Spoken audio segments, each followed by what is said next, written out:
Canada.com. That's Napa know-how. Bashaw Concrete Products. From concrete and septic tanks to blocks, precast water pads, jersey barriers, and aggregates. Farmers, contractors, homeowners. Plan your next project at BashawConcrete.com. Family owned. Over 60 years pouring.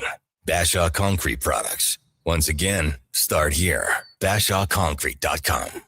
Euphoria returns for an all-new season, and you can only watch it on Crave. If you make a deal with the devil, there's no turning back. Now's the time to catch up on the groundbreaking HBO original Critics' Call, one of the most explosive, heartbreaking, and entertaining shows on television. Starring Emmy winner Zendaya. No matter how hard life was, it got harder and more complicated.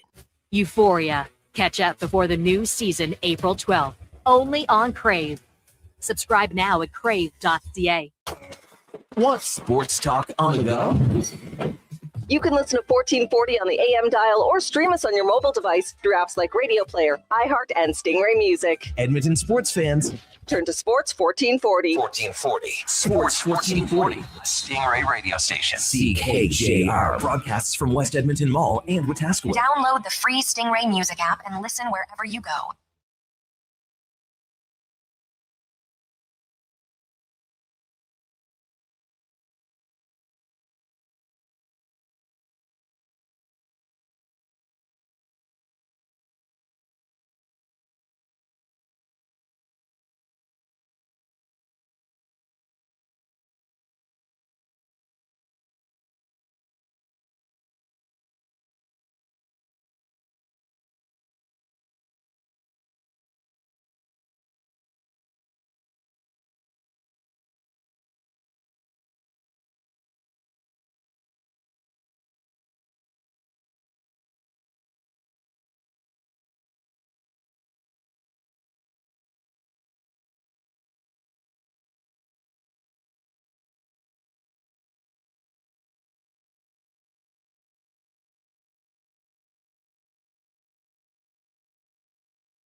All right, here we go for Saul 631 Tuesday, March the 24th.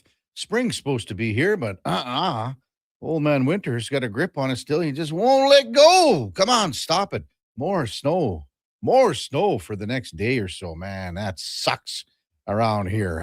Anyway, good morning. Welcome to the Kevin Carrey Show on Sports 1440, presented by Sports Select on your AM radio dial on your morning drive into work or whatever you're heading out to this morning. So glad you're with us on a Tuesday morning. Really appreciate it. You can also watch us as well on YouTube at Sports 1440 AM. Drop us a like and a subscription. We would appreciate that. And we're also on X, Facebook, Instagram, and even Twitch. As always, we are streaming on iHeartRadio, the TuneIn app, and even on sports1440.ca. And if you miss any part of any show, well, you can find it where all the podcasts hang out on Apple, Spotify, even Google, and Amazon as well. Subscribe. It's free. Select the auto download. You'll never miss a second of the show. Yes, 11 games to go for the Edmonton Oilers. Little 2-game road trip starting tonight in Utah against the Woolly Mammoth. And the Oilers desperately need a win after losing 2 consecutive games on home ice to the Florida teams, Thursday against the Panthers, and then Saturday night 5-2 to the Tampa Bay Lightning. The Oilers have actually never lost against Utah since the team moved over from Arizona. 4-0 in the limited games last year and this year. They won 6-3 earlier this year, October the 28th. It should be a milestone night of some sort for Conor McDavid, the Oilers captain, sitting at 399 goals. He's sitting at 799 assists. So that gives him 1,198 points. So, a goal gets him to 400. Assist gets him to 800. 2 points gets him to 1,200. A lot of talk yesterday, even just with the difference in line combinations, defense pairings. Most notably, I would say on the back end at practice with Evan Bouchard partnered up with Jake Wallman. For the most part, I mean, it has been almost a given that it's been Matthias Ekholm and Evan Bouchard. If the pairings are tonight like they looked like yesterday in practice, it would be Bouchard and Wallman. And then Matthias Ekholm slides over on the other side, and he's played the other side, but it's been more of a time-sensitive thing for Ekholm in the sense that it was more back in his Nashville days. Once he got over here, he's basically been on the left side. But he'll be with Darnell Nurse tonight, so that is going to be an interesting pair, an interesting combination. Murphy will be on the ice, obviously with Emberson. So it's a little different as far as righty-righty, lefty-lefty. Who knows if that stays, but that's just something that was a little different. Spencer Stastny also in the mix here as well as the number 7 guy. This is going to be interesting. I think a lot of people want to see what Ekholm does on the other side if he stays there with Nurse. One thing is almost constant is that the pairs get moved around and the lines get moved around, and a lot of people weren't happy with the lines being moved around, I think myself included, after the San Jose game. So the lines looked like so yesterday at practice. McDavid, Podkolzin, and Savoy. RNH between Roslovic and Hyman, and then Dickinson, Szymanski, and Kapanen, Max Jones, Henrique, and Robbie Jorvente. Text 833-401-1440. This Utah team is dangerous, man. It is dangerous. They got some high-octane players. They got some offense that is balanced. They have young talent like Dylan Gunther, like J.J. Paterka, Logan Cooley's a young guy. They have some really great young talent. It's funny, earlier in the year, and Matt McConnell is going to be on Utah play-by-play, man. He hasn't been with us since the beginning of the year, and I'm looking forward to talking to Matt right after the break here. But the funny thing with Matt and a lot of people that we've talked about over the course of the beginning of the year and even last year when he signed his contract extension, and the guy I'm talking about is Dylan Gunther. Now, this is a local product, and this is a guy that many fans in Edmonton are quite familiar with. First, he's a local product. Played all his minor hockey here until he got into the Western Hockey League with the Edmonton Oil Kings. In 21-22, Dylan Gunther scored 45 goals for the Oil Kings when they won the league championship. And with, that just sucked for those guys because of COVID and everything else. And they had an opportunity with some great teams and weren't able to reach goals team-wise. But he scored 45 goals in 59 games for the Oil Kings. Drafted high. He was the 9th overall pick. So he comes into the league and he puts 18 in, and basically it's his second year, although I think he did qualify for the Calder in his second year. The following year, he has a breakout campaign, 27 goals. And we're saying, you know what? Someday this guy's going to be knocking on the door for 40. Who knows? Maybe even 50. Well, little did we know that knocking on the door right now, he's got 34 goals this year, Dylan Gunther. 6 goals away from a 40-goal campaign, which was the benchmark for years and years and years. You score 40 in the show, man, you have arrived. And this guy's only 22 years old. Turns 23 in a couple of weeks. But unbelievable season. The sky's the limit. There's no question he should be on the Canadian Olympic team in 2030 if he obviously continues this trajectory, continues this pace, continues this consistency.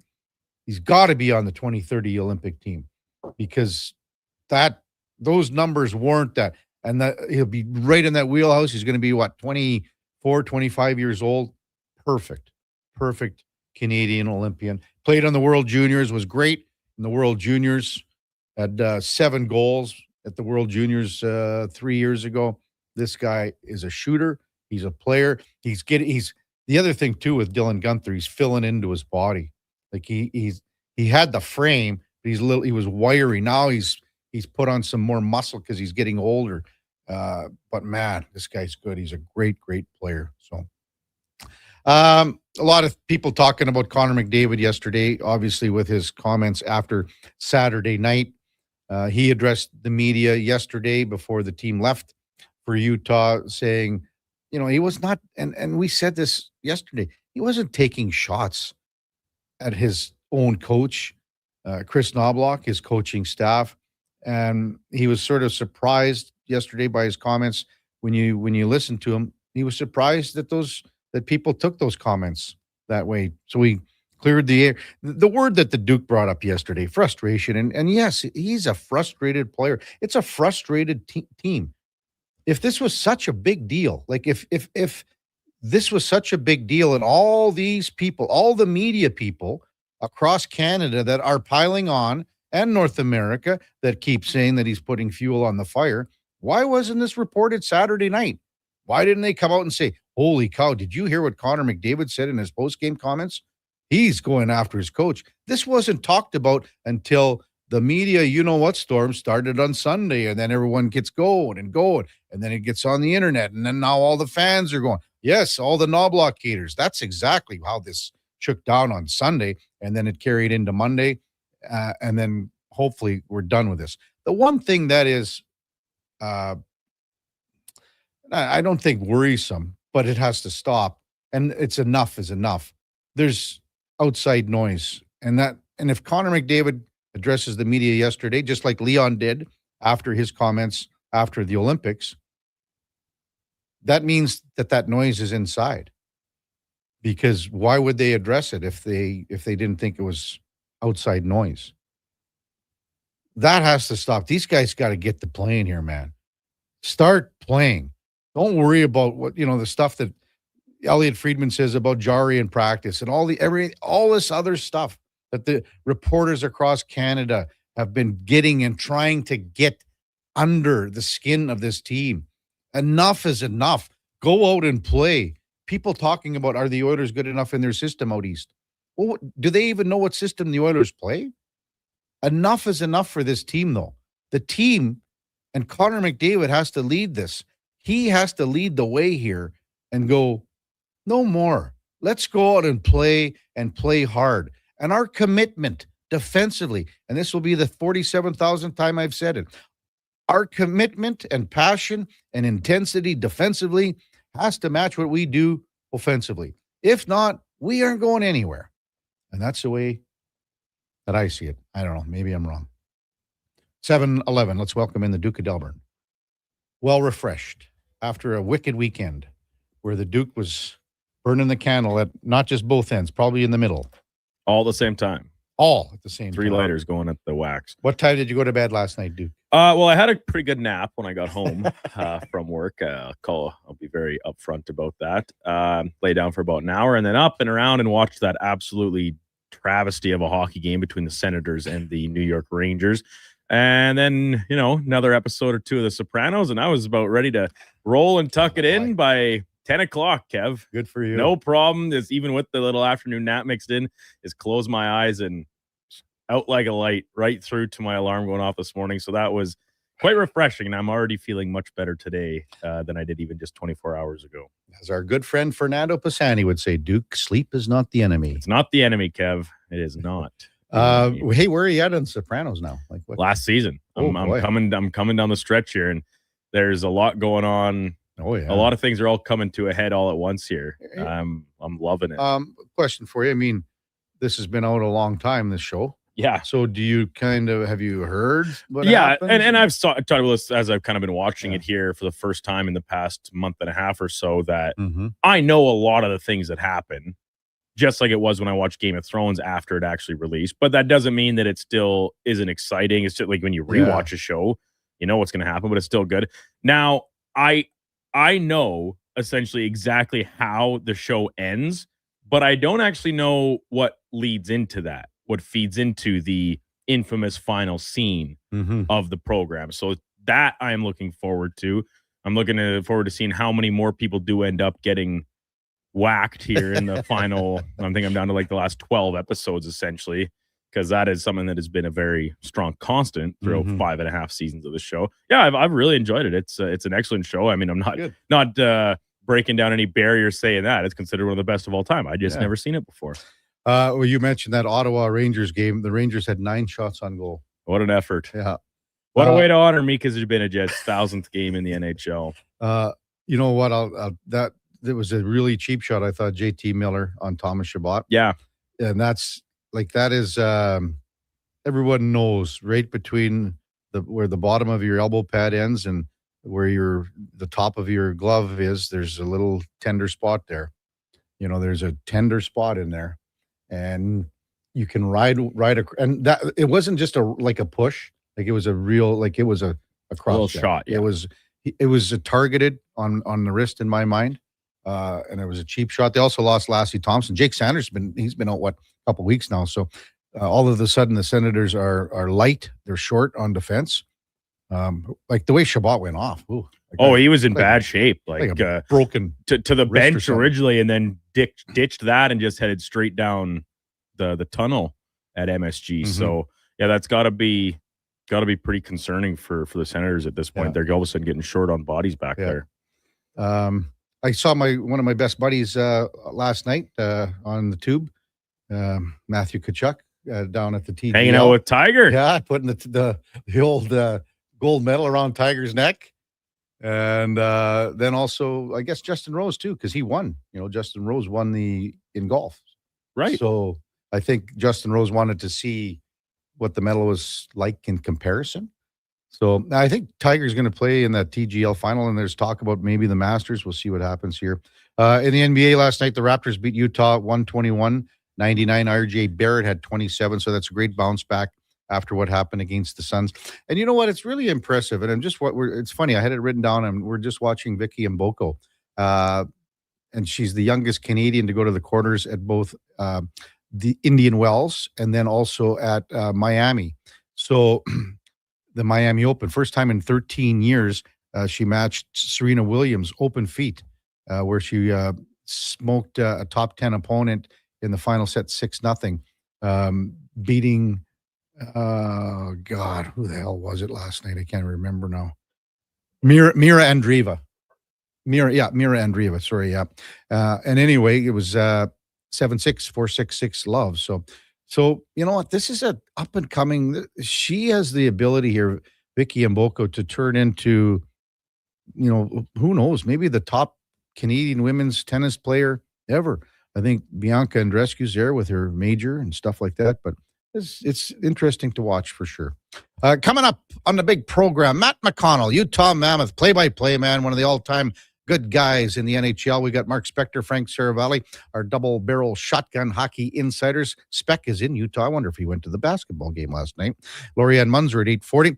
Ben Andis from the Fan, 590 in Toronto. In the morning show, we'll talk about the Jays getting ready for their season opener this Friday against the Athletics. And then Connor Halley from Fantasy Frenzy and the Jason Gregor Show at 10:20. Hey, we got to get the numbers up for our baseball draft. Sure would like about another, 3 or 4 teams, Duke? That would be awesome to get to about 16 for our fantasy baseball. It's a hell of a lot of fun. So come on down, get in on it. You will have fun. Just send us a note at 833-401-1440 and we'll figure out how to get you in. When we come back, Matt McConnell, Utah Mammoth, play-by-play man. It's the Kevin Carrey Show with the Duke of Delburne, Josh Fenwick on Sports 1440, presented by Sports Select. We're streaming on YouTube, X, Facebook, Instagram, and Twitch. Getting in on the sports action you want is as easy as playing at sportselect.com. Simply make your picks online, generate your QR code, and lock in your bet at your local Lotto Spot retailer. Then sit back, watch the game, grip your chair, and high-five anyone nearby. Every bet is 100% legal with the chance of winning cash in hand. Sports Select. When you're ready to play, bet on the original. Must be 18 plus to play. Play responsibly.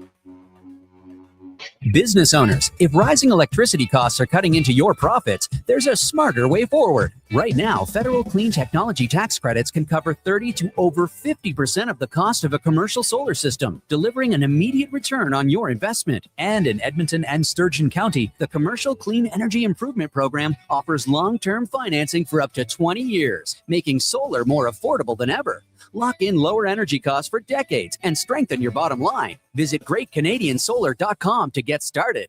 At Hughes, it's all about getting in and out quick and clean. No cash, no problem. With Hughes' new tap and wash system, all you need is your debit or credit card to get your vehicle sparkling clean. Find us at HughesCarWash.com. This hockey season, before every game, check out the pregame show with Andrew Walker on Sports 1440. It's brought to you by Titan Supply, your only source for rigging, lifting, and hauling products. Visit titansupply.ca. Heard of Uline? You know, the have-it-all in-stock, ready-to-deliver shipping and industrial supply specialists. The company that does things for you that are unheard of, like keeping 41,000 items in stock in our own warehouses. With customer service reps on the line to get you what you need, when you need it, 24/7, 365, every time. Maybe you heard it here first. Want to hear more?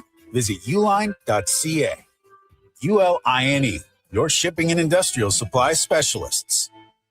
Step up to the plate with confidence this season with St. Albert's Source for Sports, your trusted experts in baseball. From the diamond to the dugout, get the latest from top brands like Mizuno, Victus, Marucci, Rawlings, and Easton. Suit up with new cleats, helmets, pants, and don't forget the gloves, because champions know that every catch counts and every play matters. At St. Albert's Source for Sports, they know the game and they have the gear to prove it. St. Albert's Source for Sports, your source for baseball gear over 35 years.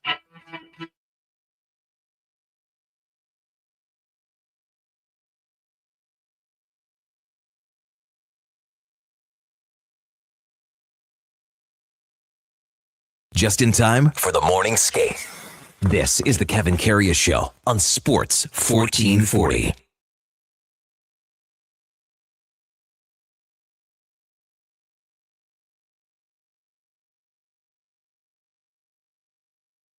All right, welcome back to the big program, 7:21 in Edmonton. Time now for the game of the day, brought to you by St. Albert Dodge, where the clear-out continues for the 2025 Jeep Wrangler Saharas. It's our best seller, great selection still. $59.9 gets you behind the wheel. Check them out at stalbertdodge.com as we welcome back Matt McConnell, Utah Mammoth play-by-play man. Good morning, Matt. You're with Kevin Carrey. Once again, thanks for jumping on Sports 1440 once again. Really appreciate it. Yeah, my pleasure, Kevin. How you doing? Oh, always good to talk to you, Matt. Always enjoy our conversations and looking forward to this one tonight. Hey, before we get to the nuts and bolts of it, I remember last when we had you on at the beginning of the year and we were talking about Dylan Gunther because we were so familiar with him here. And I remember saying, someday this guy's going to score 40 goals in the NHL. And little did I know, or did we know that it could be this year. Man, he's just putting the puck in the net. How fun is it to watch this guy on a daily basis here, Matt? Oh, it's fantastic. He, as you know, he's kind of a natural goal scorer, right? And he's got 34 now, 35. Yeah. And he's just, he's part of a group, I think, that, we don't have a Conor McDavid, right? We don't have a Leon Draisaitl, the real high point producers, but he's the go-to guy in terms of when they need a goal, right? And he's got one of the quickest releases. I'm not telling you guys anything you don't know. You remember him with the Oil Kings, but he is just, he's a great kid. He's really rounding into form. And the other thing too is I think he's really taken a couple of steps on the defensive side of the game too. He's back checking, he's stripping pucks, he's creating offense that way, and it's just so fun to watch him play on a nightly basis because his talent level is just off the charts. I was saying, Matt, in my opening, I think he's got to be on the Olympic team for Canada in 2030. I know we're 4 years away, but holy smokes, if he continues this trajectory, how could he not be? Oh, for sure. Yeah, I think he's got a really good shot in 4 years, and and it's funny. And even if you look down further than that, the Olympics are going to be in Salt Lake City in 2034. Yeah. There might be a couple of guys on this roster that could do that too. But he's just a really good person and a really good pro. And I'm really happy to see how well he's doing. Matt McConnell, Utah Mammoth play-by-play man with us on the Kevin Carrey Show here in Sports 1440. Well, 80 points right now for Utah. In your estimation and your thoughts and your analysis, Matt, what have you seen from this team that, they're going to probably go into the Pacific Division bracket here, and they might be the best team in that bracket, for Pete's sake. But what have you seen that's really impressed you with this team since last we talked? Well, you know what? I think it's their balance. If you look up and down the roster, they've got a lot of balance. They've got a lot of guys that contribute on a nightly basis. Whether it's Nick Schmaltz, who got going the other night with a couple of goals, he had the game winner in overtime against the Kings. The aforementioned Dylan Gunther, he's been terrific. Logan Cooley he's been a little bit slow in producing points since coming back from the injury, but they're all just very. It's like by committee here, right? So I think that would bode well going into the playoffs. And then on the back end, they've got a lot of experience all of a sudden. They went out and they got McKenzie Weegar from Calgary. That was their big deal at the deadline. But they've got some cups back there, right? They've got Ian Cole's having a really nice year. Nate Schmidt has been outstanding. John Marino, that pairing of Schmidt and Marino, I think has been as good as any pairing in the league all year. That if you look at their plus minus, and I know that's kind of a controversial stat, they're excellent. They're as good as anybody else in the NHL. So I think they do it by balance. And you're right. I mean, the whole thing about getting into the Pacific with wild card one, I mean, it's if they get into the Pacific, I think they could make some noise. If you get that wild card two, then you're going up against the best team in the world in the Colorado Avalanche. So that's a big. I think there's a big push to get that wild card one, and Nashville's breathing down their necks right now, and so it'll be interesting. But I think more than anything, since we talked, it's a balanced group, and the goaltending's been pretty good too. Karel Vejmelka's had a really good year, and Vitek Vanacek, who they're probably going to need down the stretch at some point, has been excellent in terms of kind of rounding his game in shape. Over the last month, he's been like the old Vitek. Matt McConnell with us, Utah play-by-play man on the Kevin Carrey Show here on Sports 1440. McKenzie Weegar, you just mentioned him, Matt. How has he fit in since the trade deadline and the acquisition of the Calgary Flames defenseman? Yeah, you know what? He's fit in well. He's been playing. When he came back, he was playing a little bit with Sean Durzi because Mikhail Sergachev was out of the lineup. He missed a few games, had a lower body, but now that Sergachev is back, that's been a pairing, right? So they've had Sergachev playing with McKenzie Weegar. They won't break up the Marino-Schmidt combo, and their third pairing has been Ian Cole and Sean Durzi. But he's been very good. I think early on he might have had to adjust a little bit to the speed of Utah. The Mammoth are third or fourth quickest team in the league now. They've got some real speed up front, and so there might have been a little bit of an adjustment there. But he's been great. He's another shot blocker for this group to go along with a guy like Ian Cole. So he's fit in well. He's excited to be here, and and that was a big deal. He could have vetoed the trade, and he didn't. He wanted to come here. So, that part of it has been terrific to see, and he's just a great person. So he's fit in very well. The one stat when kind of jumps off the page for me, Matt, maybe for you too, is just the power play efficiency with some great young talent. Why do you think that it's near the bottom of the league at just 16.6%?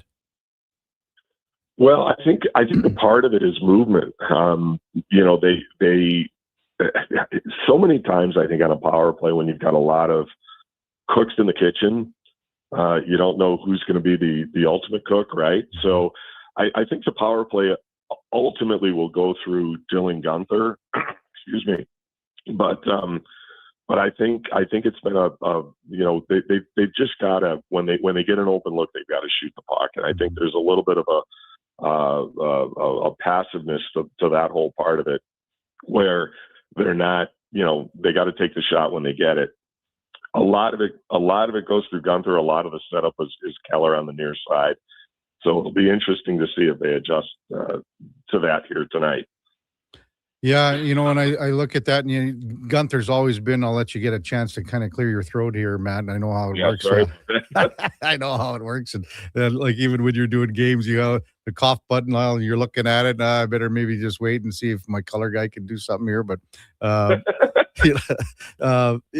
you said, it goes through Dylan Gunther, and he's basically, for the most part, set up in the Alex Ovechkin spot because he's got such a great one-timer. Are teams maybe focusing on that and being, a little proactive and having that maybe either the bottom forward a little lower or that defenseman a little higher or out? Or what are you seeing from what teams are trying to negate on that power play? Well, I think that I no doubt about it, Kevin. That's the game plan, right? You gotta front somebody out on Dylan Gunther to negate the one-timer. But I think there's other ways to do it. The bumper's been good. Nick Schmaltz has been really good in the bumper position. And you mentioned McKenzie Weegar. That's been a bit of a change with McKenzie Weegar, coming in. Hold on one second.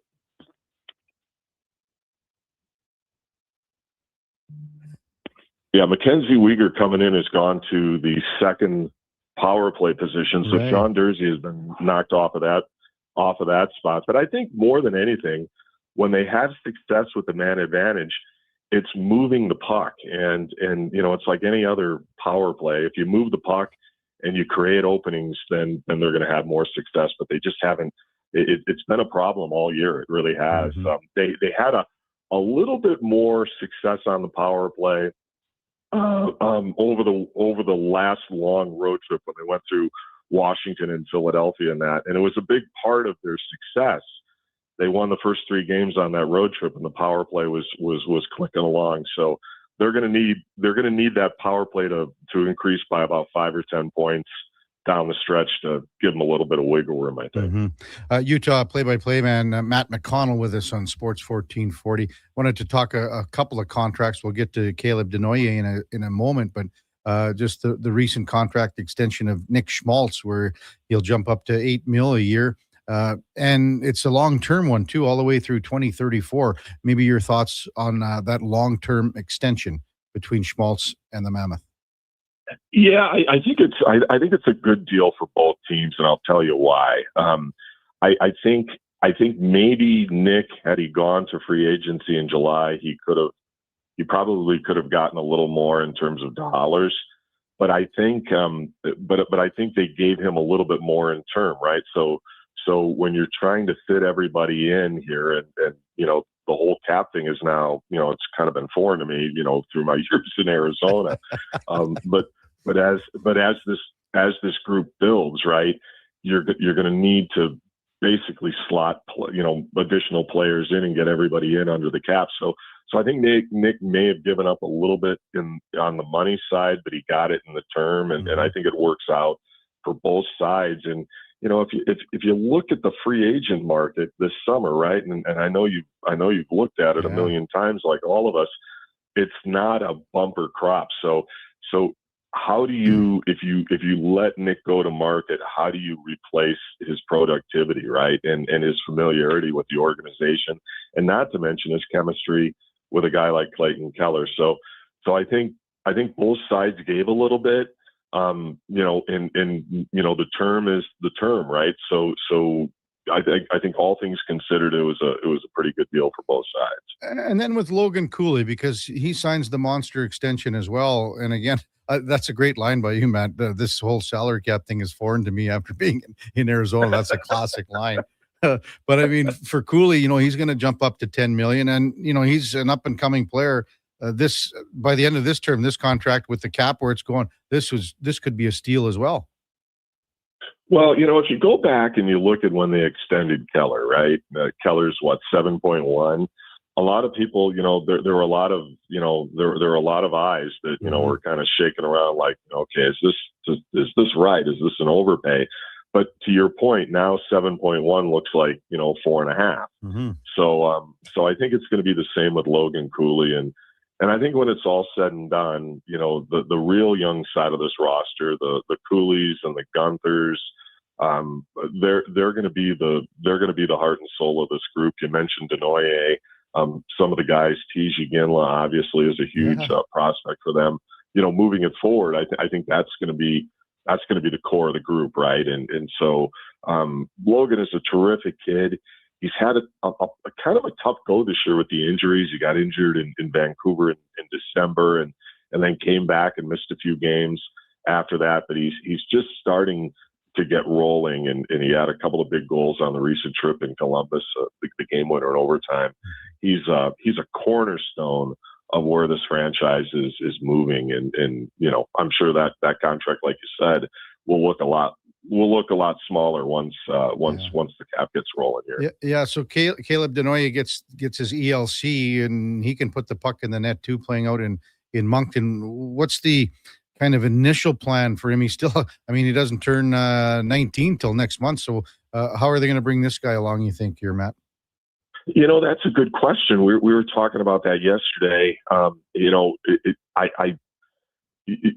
hope they get the 19-year-old rule passed between the PA, the NHL, and the CHL, because then that would give them another option. He could go back. He could go back to Moncton. Heck, he could make the team out of training camp, or maybe he goes to the American League. And I always forget the other option now is NCAA, right? That's the whole thing. Porter Martones of the world. Yeah, you just never know. They're really, really high on Caleb, and I there's no doubt in my mind that when they were trying to make deals throughout, leading up to the trade deadline, that a lot of teams wanted Denoyer. But he's another big part of the future. Denoyer, I mentioned TJ Ginla. They got a couple of guys down in Tucson, Dmitry Simashev, who's been up and down, and this Daniil Boot kid is the real deal. I think he's got 16 or 17 now in the American Hockey League. He was up. He's a fearless kid. Like I remember I forget where we were, but he crashed the net, and they were all around him trying to get a piece of him. Oh, it was in Boston. Yeah. And then in the third period, he comes right back and crashes the net again. He doesn't care. So they've got a real nice core in the minors and in junior hockey in the NCAAs. Michael Harabel's another guy, the goalie at UMass. So Bill has done a really nice job, I think, of building layers, right? There was a lot of pain to get the draft picks and all that, but now, those draft picks are turning into McKenzie Weegar and so on and so forth. So they've got the young core at the NHL level, and they've got a lot of guys fighting behind. I think he's done a really nice job of building those layers to, try to sustain success instead of just, getting to the point where you're really good for a year or two, and then that's it. How cool has it been for you, Matt, to have a front row seat to see this growth in Utah, not just the team? So if you put a great young team together with a market that is thirsty, that's hungry, and as you said, man, I can't imagine what it's going to be like 8 years from now when the Olympics are there. So just from your perspective, it's got to be just fascinating to be a big part of it and watching it grow. Yeah, it's funny, and I'll go back to the Arizona days just for a minute. There were so many really good people in that Coyotes organization, and really there isn't a day that goes by that I don't think about how their lives were affected, right? Mm-hmm. And the team moving in that. And I was fortunate enough to come with the team, and there were a lot of great hockey fans in the state of Arizona too. So I hope someday down the road, the NHL goes back there, and I'm sure it will. It's a huge market. It just has to be the right fit. But yeah, it's been amazing up here. Just the support of the ownership, what they've done at the Delta Center in terms of retrofitting that building and what they're going to continue to do to it in the future, and how they're building the entertainment district that's going to be 3 blocks. It's going to lead from the Salt Palace lead from the Delta Center up to the Salt Palace Convention Center. It's going to be amazing. It's going to be like an LA Live type of situation. But just what they've done, not to mention the Delta Center, but the Mammoth Ice Center and the practice facility and their commitment and dedication. The one thing, Kevin, that I love more than anything is they are all in on the community aspect. They really want to be stewards of the franchise, Ryan and Ashley Smith, but they want to create a community asset for Utah. And they're not just saying that, they're doing it. And it's just been a lot of fun. Fans are loud every game. I can't even imagine what Delta Center is going to be like if this team makes the playoffs. So yeah, it's been a wild ride and it's been a lot of fun. And the team's pretty good, right? Yeah. So you're and you get into the Pacific, who knows? Exactly. It should be a lot of fun over the next several weeks. Hey Matt, when you drew that comparison to LA Live, could you maybe paint the picture for our listeners how it would look compared to Ice District, or if there would be similarities as far as stuff around the rink and everything else? What's going to happen in Utah? Maybe just so our listeners could maybe draw a comparison. Yeah, well, and first of all, come on down. Come on down and experience it. Right. What they're going to do is they're going to put a new east entrance on the Delta Center, so it's facing towards the Salt Palace Convention Center. And if you go back the history of hockey in Utah, the CHL, the IHL, they were here. They played at the Salt Palace Arena, which is no longer here. But what they want to do is they're going to take that whole 2 or 3 blocks from the Delta Center eastward towards the convention center, and it's going to be a whole district of restaurants, bars. Live Nation is already committed to a 6,500 seat music theater, where there's going to be live music, and it's going to it's going to make the downtown more vibrant than it already is, because between concerts, between the Utah Jazz, between the Mammoth, between the University of Utah, which is a little bit to the east of downtown, you come downtown to Salt Lake on just about any given night, and there's a lot of activity. There's a lot of different things to do. So they're going to do all of that. It's a 3-block area, so that you could pretty much go from the Salt Palace Convention Center and walk through the district right into the Delta Center. It's going to be phenomenal, and it's all leading up to the 34 Olympics. Well, hey Matt, if this play-by-play thing doesn't work out, you can always get a job with the Chamber of Commerce.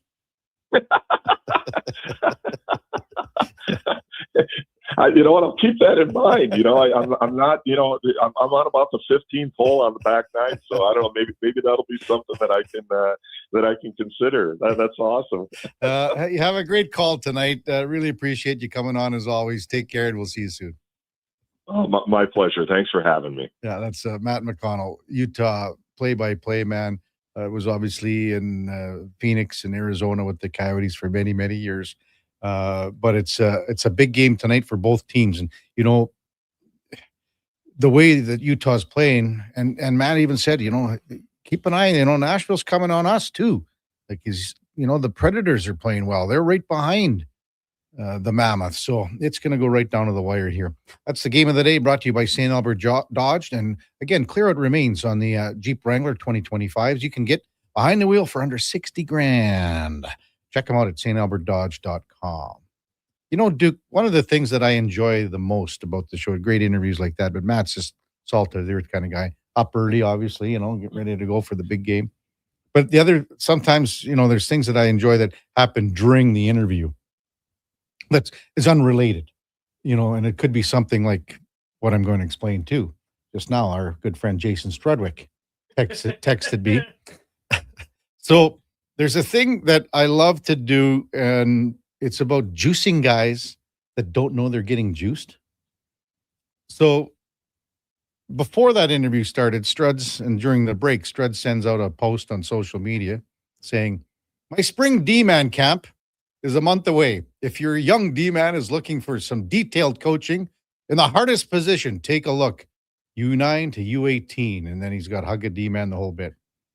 So I sent Struds a text, right in the break there before we started talking to Matt. And I said, Struds, when is your decamp? That's all it is, eh? You know, he knows, like, he has to know that I know what it is. Like, why would I ask him at 7:15 in the morning? And he puts the dates down, you know, April 18th and 19th or whatever it is.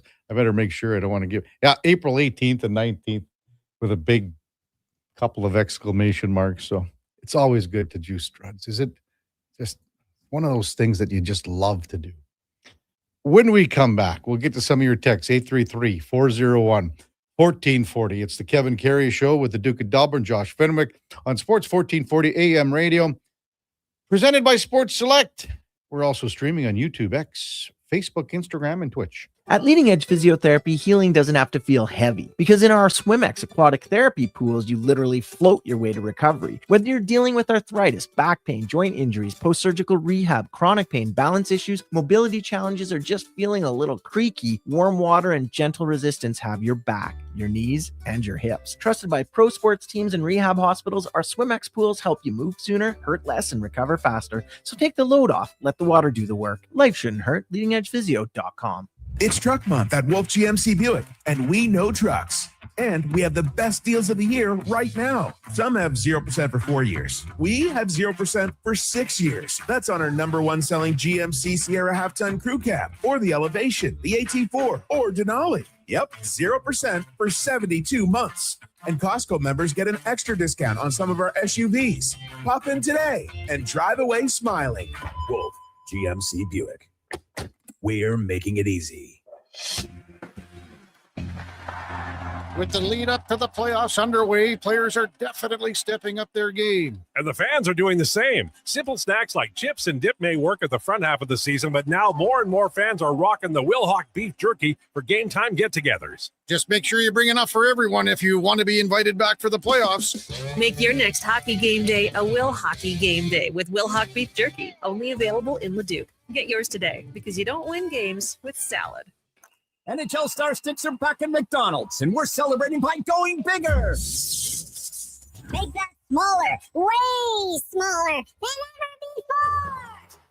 Collect the set and get one of 7 mini sticks with every NHL Star Sticks meal. Featuring McDavid, Matthews, Quinn Hughes, McCarr, Celebrini, Reinhardt, and Montembeault. So get yours while they last. 1 stick per meal purchase. Limited time at participating Canadian restaurants.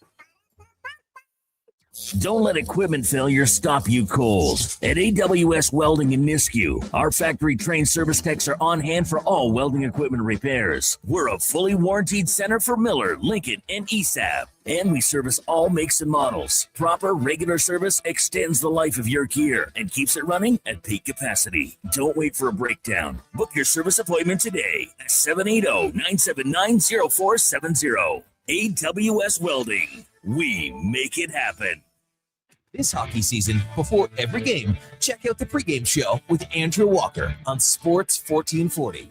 It's brought to you by Titan Supply, your only source for rigging, lifting, and hauling products. Visit titansupply.ca. Why should you drive a Subaru? How about durability, style, and an excellent customer experience from the moment you step into the showroom? And how about accolades, including awards for numerous 2026 Subaru models from both AutoTrader and JD Power? But don't just take my word for it. Take a test drive and you'll see why the Subaru name is recognized and renowned for quality. To learn more, visit Subaru.ca. Welcome to Uncommon. Welcome to Subaru. The weather doesn't care about your shift or your schedule. Carhartt Rain Defender sweatshirts let you battle back against the ever-changing elements. Carhartt's durable, water-repellent technology lets light rain beat up and roll right off. Layer up and stay on the job longer without getting drenched. Get your Carhartt Rain Defender sweatshirts at all 3 of our Edmonton job site workwear locations. Job site workwear, tough different jobs.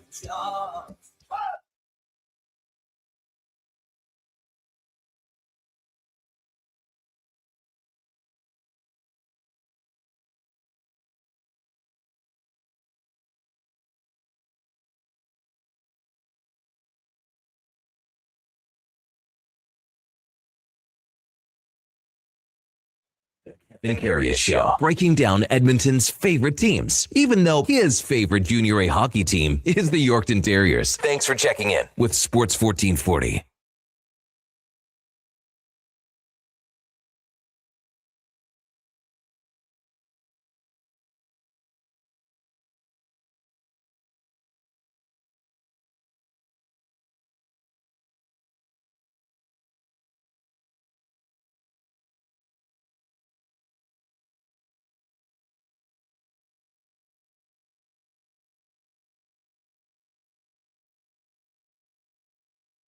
All right, welcome back to the big program, 748 in Edmonton. Kevin Carrey, Duke of Delburne, Josh Fenwick with you here on Sports 1440. The Kevin Carrey Show is presented by Sports Select. Hey, tonight's the night.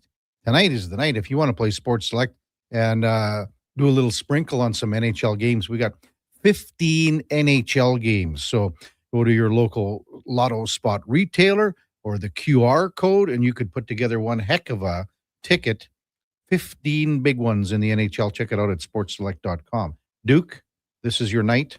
I said when you went over the 8-game limit, that is my limit for you. Right.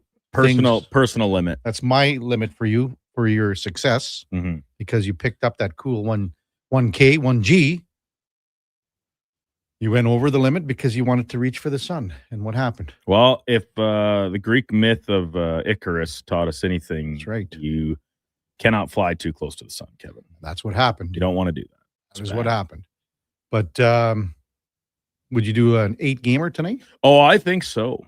I was actually just surveying the schedule a little bit earlier because the entirety of the Pacific Division is in action. And I was cooking up a little line for how well the pathetic division would fare for an in and out topic today. I'll tell you what, Duke. Maybe tonight is the night. Is there a head-to-head Pacific? There's two. Okay. 2 head-to-head Pacific matchups. Okay.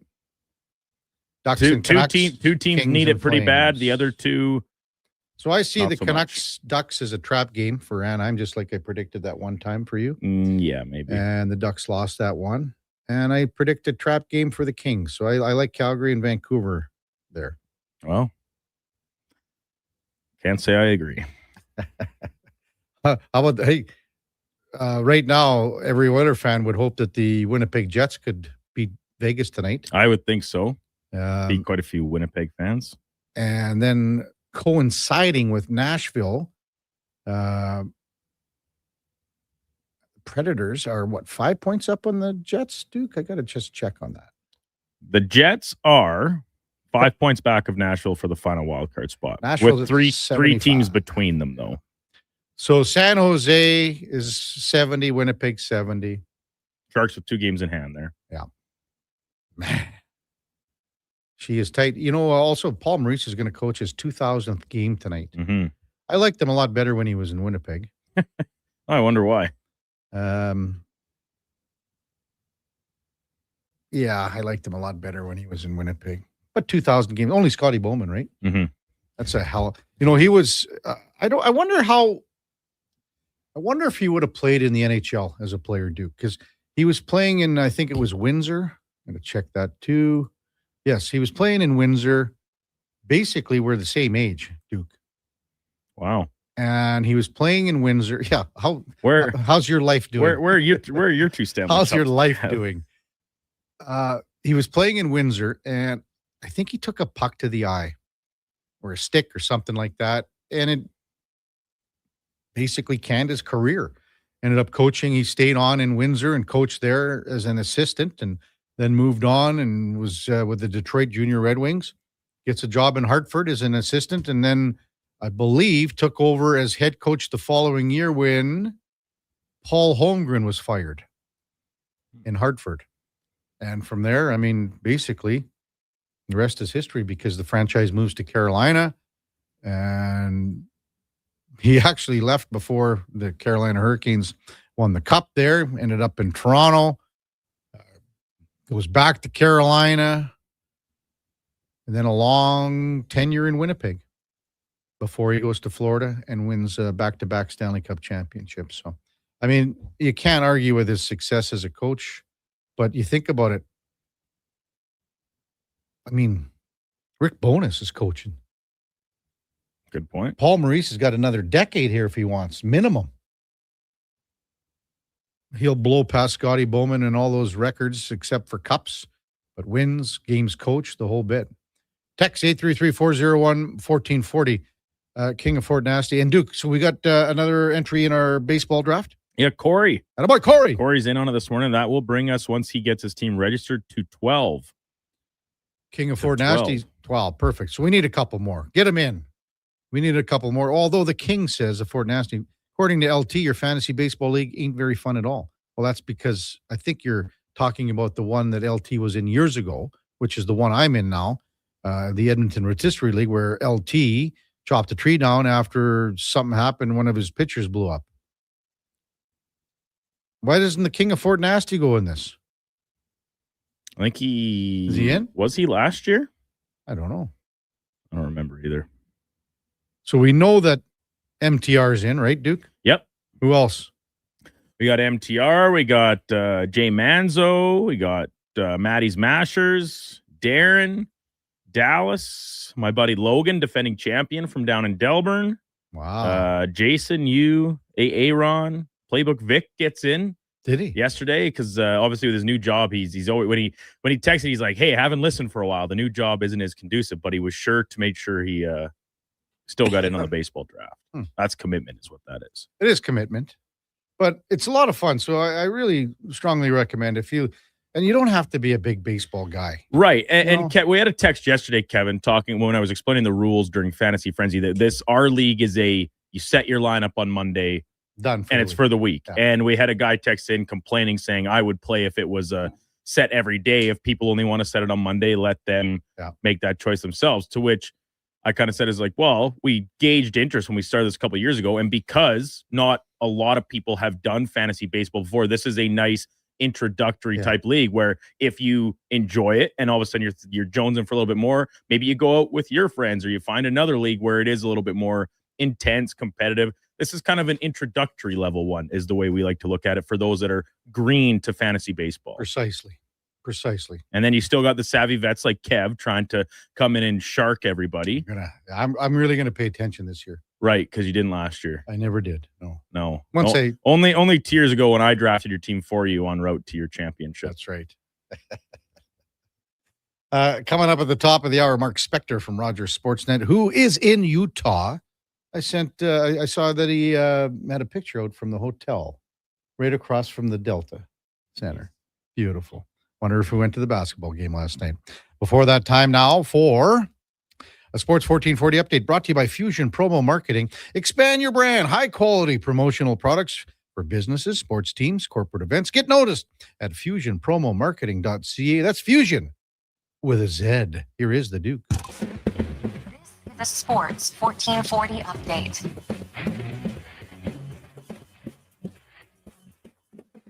Lone game in the NHL last night. The Senators pick up a pivotal 2 points in their win over the Rangers. 2-1 the final. What was Mika Zibanejad's 1,000th per NHL game. Rangers amassing just 9 shots on goal in the contest. Much busier night in the association. The Raptors bounce back with a win over the Jazz. 143-127. RJ Barrett leading the way with 27 points for Toronto. Elsewhere, the Pistons hold on to beat the Lakers 113-110. OKC tops Philly 123-103.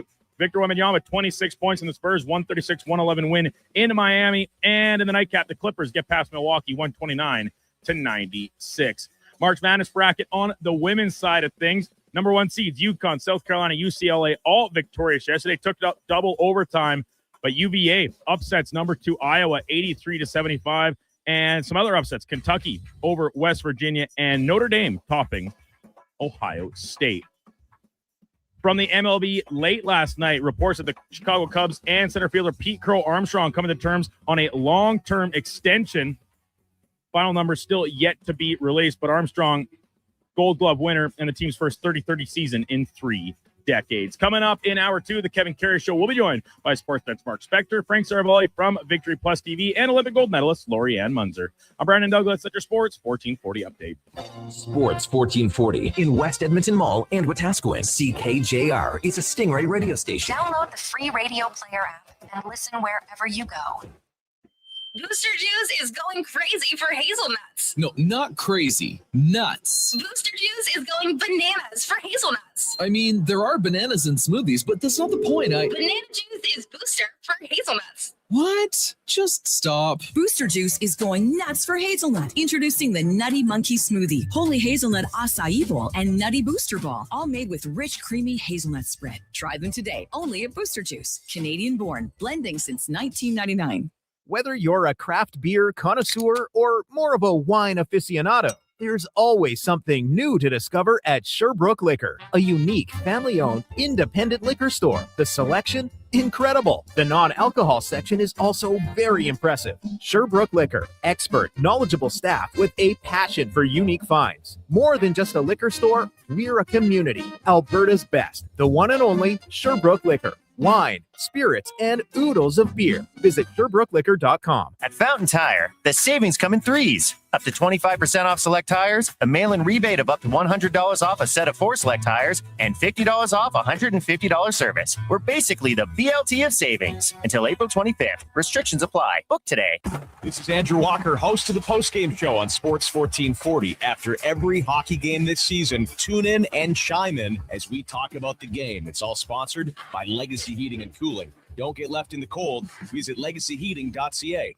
Whether it's a house, a gas station, an apartment complex, or any new building going up above ground, the work always starts below ground. And that's where you'll find GS Construction. GS Construction ensures the first step, relocating utilities, installing new ones, and building the underground systems, is taken to make progress possible. But the work can't start without you. GS Construction is currently on the lookout for experienced top men, pipe layers, and operators. To apply, visit gsconstruction.ca. Summit Restaurant, located in the heart of the Silent Ice Center and just minutes from South Edmonton Common. Summit is your destination for exceptional house-made pizza, delicious entrees, and expertly crafted cocktails. Cheers. Experience the perfect blend of flavor and ambiance in a modern setting. Join us for a straightforward yet elevated dining experience where our commitment to quality speaks to every bite and sip. Make Summit Restaurant your next night on the town.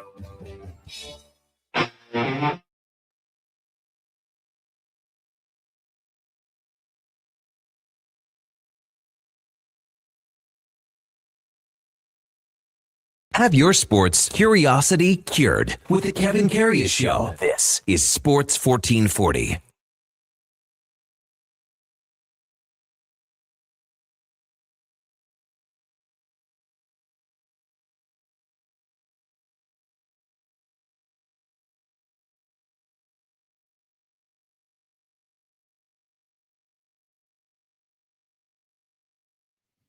All right, welcome back to the big program. 8:01 in Edmonton. Not looking great weather-wise in the City of Champions here, man. I think it's going to snow pretty well most of the day into tomorrow, and it's not going to be pleasant outside either. Yikes. Let's get rid of this winter already. Man, it sucks. Time now for On the Mark, though, brought to you by Northgate Chevrolet Buick GMC. Spring is apparently coming, but not in the next couple of days, and so are the Corvettes. Come see the vets inside Northgate's showroom and get 0% financing. See more at northgategm.com. As we welcome in Mark Spector from Rogers Sportsnet. Good morning, Spec. Morning, Kev. What's going on up there? I hear you got some snow coming. I don't know exactly when. It wasn't snowing when I came into work this morning a couple hours ago, Spec, but I think it's starting here in the next little while, and I don't think we're going to see much of an end to it. So you're in a perfect spot in a little Christmassy, snowy town, mountain town of Utah. Hey, I don't know. It was like 22 degrees yesterday. There's no snow around here. It's pretty much spring down here for sure. Yeah. In fact, I had a beer on the patio last night. Oh, did you go to the basketball game, Spec? No. It's kind of something funny going on here too. I was in a sports bar and it wasn't on TV. And I came back to my room like 8:30. Yeah. And I thought, I'll catch the second half on TV. And it wasn't on TV. Blackout. So maybe. I don't know. A lot of these American cities have had issues with all these regional TV places that end up going under halfway through their season. I have no clue what's going on with the Salt Lake City Jazz, nor really do I want to know. But I wasn't on TV. So I'm sitting. I could hit the arena from my room with a 9-iron, but I can't watch the game on TV from my room. Yeah. You're right. There's to be honest though, I've heard more about it, Spec, with hockey and baseball. Maybe not so much basketball, and maybe that's just the way it is. What we hear up here, but I don't know. Who knows? Do you think there is maybe a blackout too? Because I don't know. I mean, who blacks out their games anymore? I don't know. Still do that? I have no idea. I don't know. I mean, it's the NBA. I'm not I'll watch the NBA when it counts. I'm not a giant NBA guy. Yeah. So whatever. Stuff happens, man. I did run into Al Tour in the sports bar I was in, however, and had a bunch of laughs for a little while. Al Tour. Wow. Al Tour, an old famous old Oiler. He told this great story about getting cut by Joey Moss. What did he say? Well, like Joey Sparky was giving Joey pieces of paper, and he was giving them to players at the end of training camp, and he was like, the paper would say, go see Bruce McGregor about your assignment here, or go, talk to this, like talk to Bruce. He's going to send you whatever, just your appointment time. And he never got one. So I thought, hey man, I'm slipping past here. I think I might make the team. And then Joey goes, talks to Sparky, comes back to Al Tour, doesn't even have a piece of paper. He just says, you're out of here. I used to know his dad, Graham. Wow. And that's a long time ago. Because, and Al never played any games for the Oilers, did he? He was just in the farm system, correct? Yeah, he played 60 NHL games for LA, Minnesota, and he told me the other team, and I forget who they are, but yeah, he played 60 NHL games, none of them for the Oilers. But he was in the Oilers farm system, after. He was in the Oilers farm system. He came to a camp. Yeah, he was now he's a scout for the Rangers. For the Rangers. Okay. See, I wouldn't say I knew Al, but I knew his dad, Graham, because he was involved with the Regina Pat Canadians. Oh, yeah. That was the midget team. And of course, Al played for the Pats. He's a Regina guy. Yeah, he's a Regina guy. Yep. Through and through. So he played for the Pats in the early 80s, Al Tour did. And he was a big rough and tumble defenseman, man. In junior, Al Tour was as tough a defenseman as the Western League saw at the time. Yeah, he was. And now he's just a gentle, nice guy, friendliest guy you ever met. He's a grandpa. It's hard to imagine that he was as tough as everyone says he was back in the day. Well, I'm just looking. So when he played in Nova Scotia, he was playing with Bruce Boudreau. Oh, for the Nova Scotia Oilers? Nova Scotia Oilers in 86, 87. I just punched it up, Spec. Larry Kish was the coach. Bruce Boudreau was the leading scorer, had 82 points. Is that right? Yeah. Unreal. They had old Scoro in goal, Warren Skradensky, and Darryl Ray. Isn't that something? That is something. I don't see too many guys that ended up playing for the Oilers on the team here, Spec. I'm just going through. Bucky was there. So he would have played with Al Tour for a full season. So 86, 87. Okay. Yeah.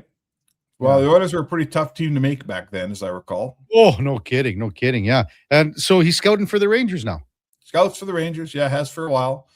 And he happens to be here. The Kings were here the other day, and they're one of his teams, and the Oilers are one of his teams. So he stayed down here to watch a couple games. Oh, isn't that something? Yeah. So I don't know what he's going to see out of the Oilers tonight. I don't know what I'm going to see out of the Oilers tonight. Well, give us your best guess, your best estimation.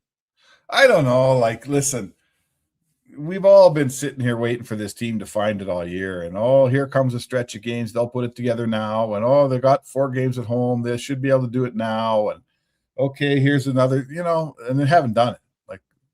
The stat that they've only had 1 3-game winning streak all year. Really what that tells me is they haven't been able to put together a week of hockey all year. One time. They had 1 week where they played solid hockey, and the rest of the time they found a way. A good team puts together a good month, and you go 10-2-1 or whatever you go, right? They haven't been able to do it. They can't put together a week. So is it good? Are they going to suddenly find it in the last 11 games, Kev? Do you really think that I don't know. All of a sudden, they'll be able to find that switch they've been groping around for in the dark all year. Well, you've heard me say it many times. They're switch flickers. The thing is, Spec, as you say, if you can flick that switch for a week, you can win a playoff series. Sure you can, but I mean, in this division, you could for sure win a playoff series. But hey, listen, I know what this team can accomplish when it plays well and when it finds its game, and it hasn't found it all year, and it's not. The goaltending's average. They've got guys on defense who haven't had good seasons. I'm telling you what, their top line. Like I went through their top line last night, just for fun. Mm-hmm. Their top. Let's take their top 5. So the guys they want to play the most: McDavid between Hyman and Nugent Hopkins, with Evan Bouchard and Matthias Ekholm on defense. That's Edmonton's top unit, right? Correct. So at even strength, not 5-on-5, at even strength this year, you know what their goal differential is? Between those, they've scored 18 and been on for 17 against. Yeah. So that's your best 5 unit in this team. Best 5 you got, and a couple of the best players or one of the best players in the world, and the highest scoring defenseman in the game. And they've played 71 games, and at evens, they got 1 more goal than they've allowed, Kevin. Doesn't make sense. Well, it makes. I mean, it's a true stat, so we got to make sense of it. That's what I'm saying. It doesn't make sense in the sense that these guys are world-class players, and they're not dominating enough. Yeah, and they're giving up too much, right? Yeah. They haven't scored enough goals, and they've given up too many. So I know that McDavid 5-on-5 this season, he's +2. Yes. He's +2. McKinnon's like +40 something or 50 something. So, I'm not just saying it's just those guys, but that's just one of about 10 elements on this team that hasn't worked this year. If McDavid is +2, is he, if McDavid isn't an advantage, right? McDavid needs to be a giant advantage. He's the best player in the world. You got him. No one else does. If you've only got 2 extra goals at 5-on-5 out of him than you've given up all season long, I'm telling you, he's no more of an advantage than some plug. And I'm not calling him a plug. That's not what I'm saying. I'm saying your team has not taken advantage of having the best player in the world. And some of that is his defensive play for sure. But in the end, when the best player in the world is only +2, have you really executed and exercised your advantage of having the best player in the world? I would say you have not. I need you to do a deeper dive on that stat and explain it a little better to me, Spec, in the sense. So you're saying when McDavid, Nugent Hopkins, and Hyman are together, and then with Bouchard and Ekholm, that's the 5 that you're putting out here? That's the 5 I'm putting out. Okay, so now it does not, I'm just looking, RNH is -13 on the year. So doesn't he bring those numbers down? And are those numbers where he's... No, these numbers are when they're on the ice together. Together, okay. So I can tell you that when they're in that group, but without Ryan Nugent-Hopkins, I'm just looking for it right here, my friend. When they're on that group without Ryan Nugent-Hopkins, they are... boy, there's a lot of these stats here. Here we go. They're 18-10. They've scored 18 goals and they've given up 10. Okay. So that group of Bouchard, Ekholm, Hyman, and McDavid, when those 4 are on the ice together with somebody else at even strength in the 25-26 season, right, against all teams, they have given up 18. They have scored 18 goals and they have allowed 10 goals. So even then, you're +8. I would say to you, go run this on the Colorado Avalanche's top 5 and see where they are. I don't have time on this show to do it, but that's turned into Johnny Analytical here. Yeah, right. This isn't really analytics; it's a useful tool. But the point is, that's not. You got the best player in the world. You've gained no advantage from having the best player in the world by that statistic, and that's just one of the reasons why this team is, basically a 500 team this year, right? Well, I've said this will be the 9,000th time until the top 6. So that includes when Leon's in there. Until they play with as much heart, passion, intensity, desperation, all of the above, defensively as they do offensively, they'll never go anywhere. We've seen what happens when they do. They do go somewhere. They go all the way to the cup. They go all the way. And then if they got to keep that level up all the time. Yeah, some people would remember a column I wrote on this about 7 or 8 years ago, basically saying what you just said, and I got murdered in this market for it, that they'll never win until those guys figure out how to play defensively. Exactly. And, I'm not telling you I'm right. I'm just telling you I'm right. Here we are. Hey, Tristan Jarry tonight, and this is a glorious opportunity for him. Again, he wins tonight, allows 3 or less. He's playing again Thursday. Oh, I'm not so sure about that. Oh yeah. I think I'm not so sure about that. But listen, I think we're firmly in one game at a time country with Tristan Jarry. So does that not tell you? So if he wins tonight and he allows 3 or less, and no stupid goals, no bad goals. Yeah, let's see how he plays. Listen, I'll say this to you. This team would love nothing more. Like if they sense that there's a spark here in Tristan Jarry's game tonight, they will take that spark and do everything they can to turn it into a fire. Right now, they're a 1 goalie team, and Ingram's been okay. He's been pretty good, but I think we saw what real goaltending looks like in Vasilevsky the other night. Top tier, outstanding goaltending. That's what that is. And the goaltending in Edmonton is somewhere below that. And maybe you're never going to have Vasilevsky here, or you don't have him now, so you better have 2 guys. So you're right, Kevin. If they find something in Jarry's game that they can, cup their hands around and blow some oxygen into it, they will. Hey, what do you think, Spec, if the lines and pairings go on, and more about the pairings, if they were at yesterday's practice like they would be tonight, if it's going to be Nurse and Ekholm and Bouchard and Wallman? Thoughts on that? Oh, man, I don't know. I think it's a really a statement as to where we're at here. There's 11 games left, and they're throwing their defensemen's names in the air like a game of 52-card pickup and picking them up off the ground and going, okay, I got our pairings, coach. Is this what you're doing? And heading into game 72, we're going to rejig all our defensive pairs? Is that what's happening? It's not like there's injuries back there. There's no injuries, right? Am I missing something? Yeah. So you tell me, is it going to be what we saw at practice? Or we're going right back to the same old thing? If that's the case, what are we doing at practice, changing all the guys? This is just another piece of a puzzle that ain't getting put together here. I look at it too, like it could end up to be back to Bouchard and Ekholm within 4 shifts. It's always going to be at some point Bouchard and Ekholm. They're the only guys that have had, been good back there. That's been a really good pairing. And go look at your numbers. They grade out. They've had a pretty good season actually. Wallman's killing them. Yep. Wallman's killing them. Spencer Stastny, the more he played, the more you realize that he's a 7. He's a 7 for sure. Emberson's been a real nice 6. Good for him all year, and that's something you like. But a 6 doesn't change your fortunes in any way. And then there's Nurse and whoever he's playing with. I've liked a lot of the time Nurse and Connor Murphy. I've liked them a lot of the time. But there's been huge consistency issues with Nurse's game this year, and that's another pillar of this team where, like, he's got to play well for your team to play well. People out there, they can say what they want about Nurse. When he's playing well, your team is way better. And if he doesn't play well, that's 23 minutes ice time that's going some goofy direction. And there's been a few of those nights, probably too many of those nights. That's why you're not consistent, right, Kev? You betcha. Spec, enjoy the game tonight. What's your travel plan here? I don't know. I fly tomorrow at a very decent time. I'll be up with you at 8 o'clock. No problem. I think I fly at noon or something. Okay. Well, enjoy the game tonight.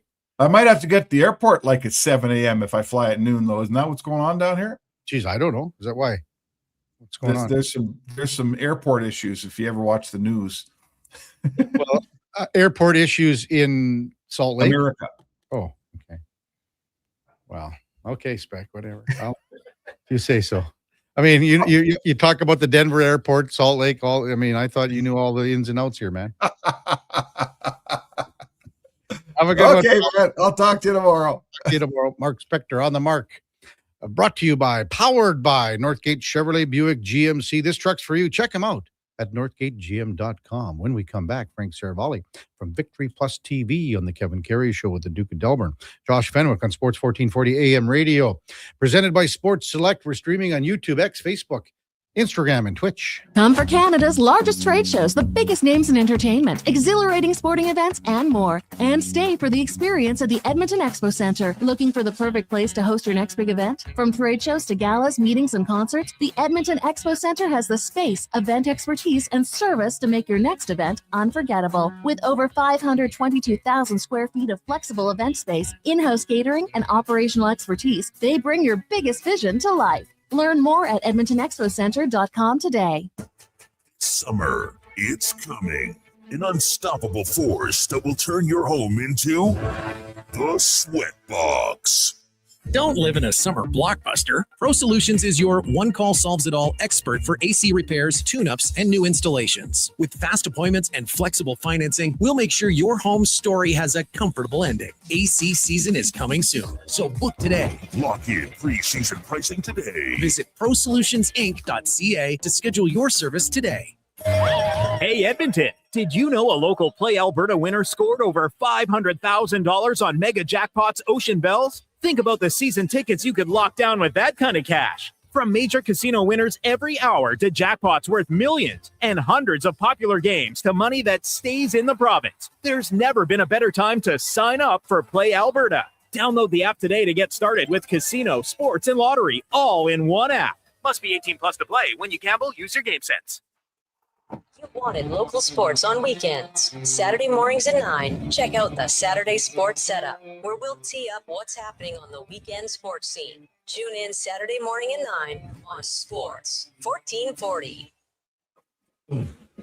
It's happened again, and construction season is coming soon. Job delayed, money lost, and clients disappointed because your rigging failed and it wasn't inspected. Don't let this happen to you. Have your lifting slings, fittings, hoisting tools, and safety harnesses checked with Titan Supply. Titan Supply offers certified on-site and in-house rigging inspections and service, so they can repair it, replace it, and recertify it. Titan Supply in Edmonton, Grand Prairie, Red Deer, and Calgary, and at titansupply.ca. Lift, dig, haul. What's some non-Nissan drivers here? Nightmarish flurries out of the Northwest today, looking like a horror movie. What Nissan drivers here? It's a glorious day out there. Get a Nissan Kicks S all-wheel drive for $398 monthly at 2.9% with $0 down. Built, tested, and trusted to conquer Canada's harsh winters. Visit Nissan.ca for details. 60 months, conditions apply. Visit your local Edmonton and area Nissan dealer for more information.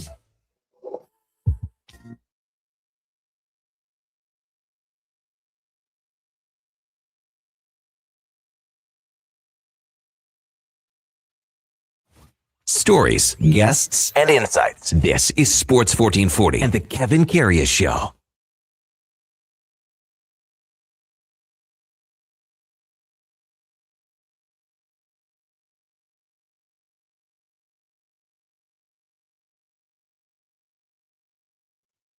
All right, welcome back to the big program. 8:21 in Edmonton. Time now for the headliner of the day, brought to you by Mr. Rooter Plumbing. Draining clogged pipes like 3-pointers for all your plumbing needs. Go to mrrooter.ca as we welcome in Frank Seravalli from the Daily Faceoff. Good morning, Frank. How you doing, Kevin? Good. How are you? I'm good. How was the weekend? It was nice and quiet. Quiet? I don't know what to do with myself without coaching. So like, it's so odd to have a free night where I don't have anything to do except watch hockey. Well, did you watch hockey all day on Saturday and Sunday then, or what? Yeah, and the NCAA tournament, and played around a golf for the first time. I mean, it was like, what is this thing having a life? How was your game? First time picking up my sticks in September, I shot an 89. Wow. You and Eddie Steele. Yeah. You guys could be like partners in crime. I mean, still plenty of ugliness. So what course? I just played at my home track here in Philly. Okay. So, yeah. Frank, you did not like Conor McDavid's comments after the game on Saturday night.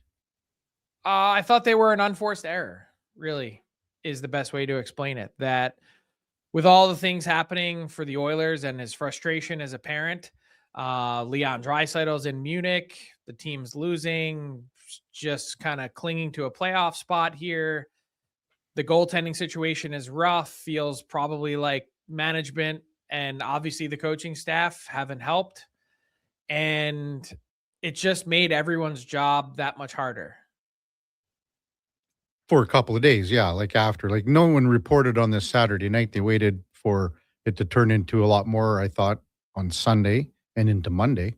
Well, I don't have a show until Monday, so I mean, I don't know what to tell you.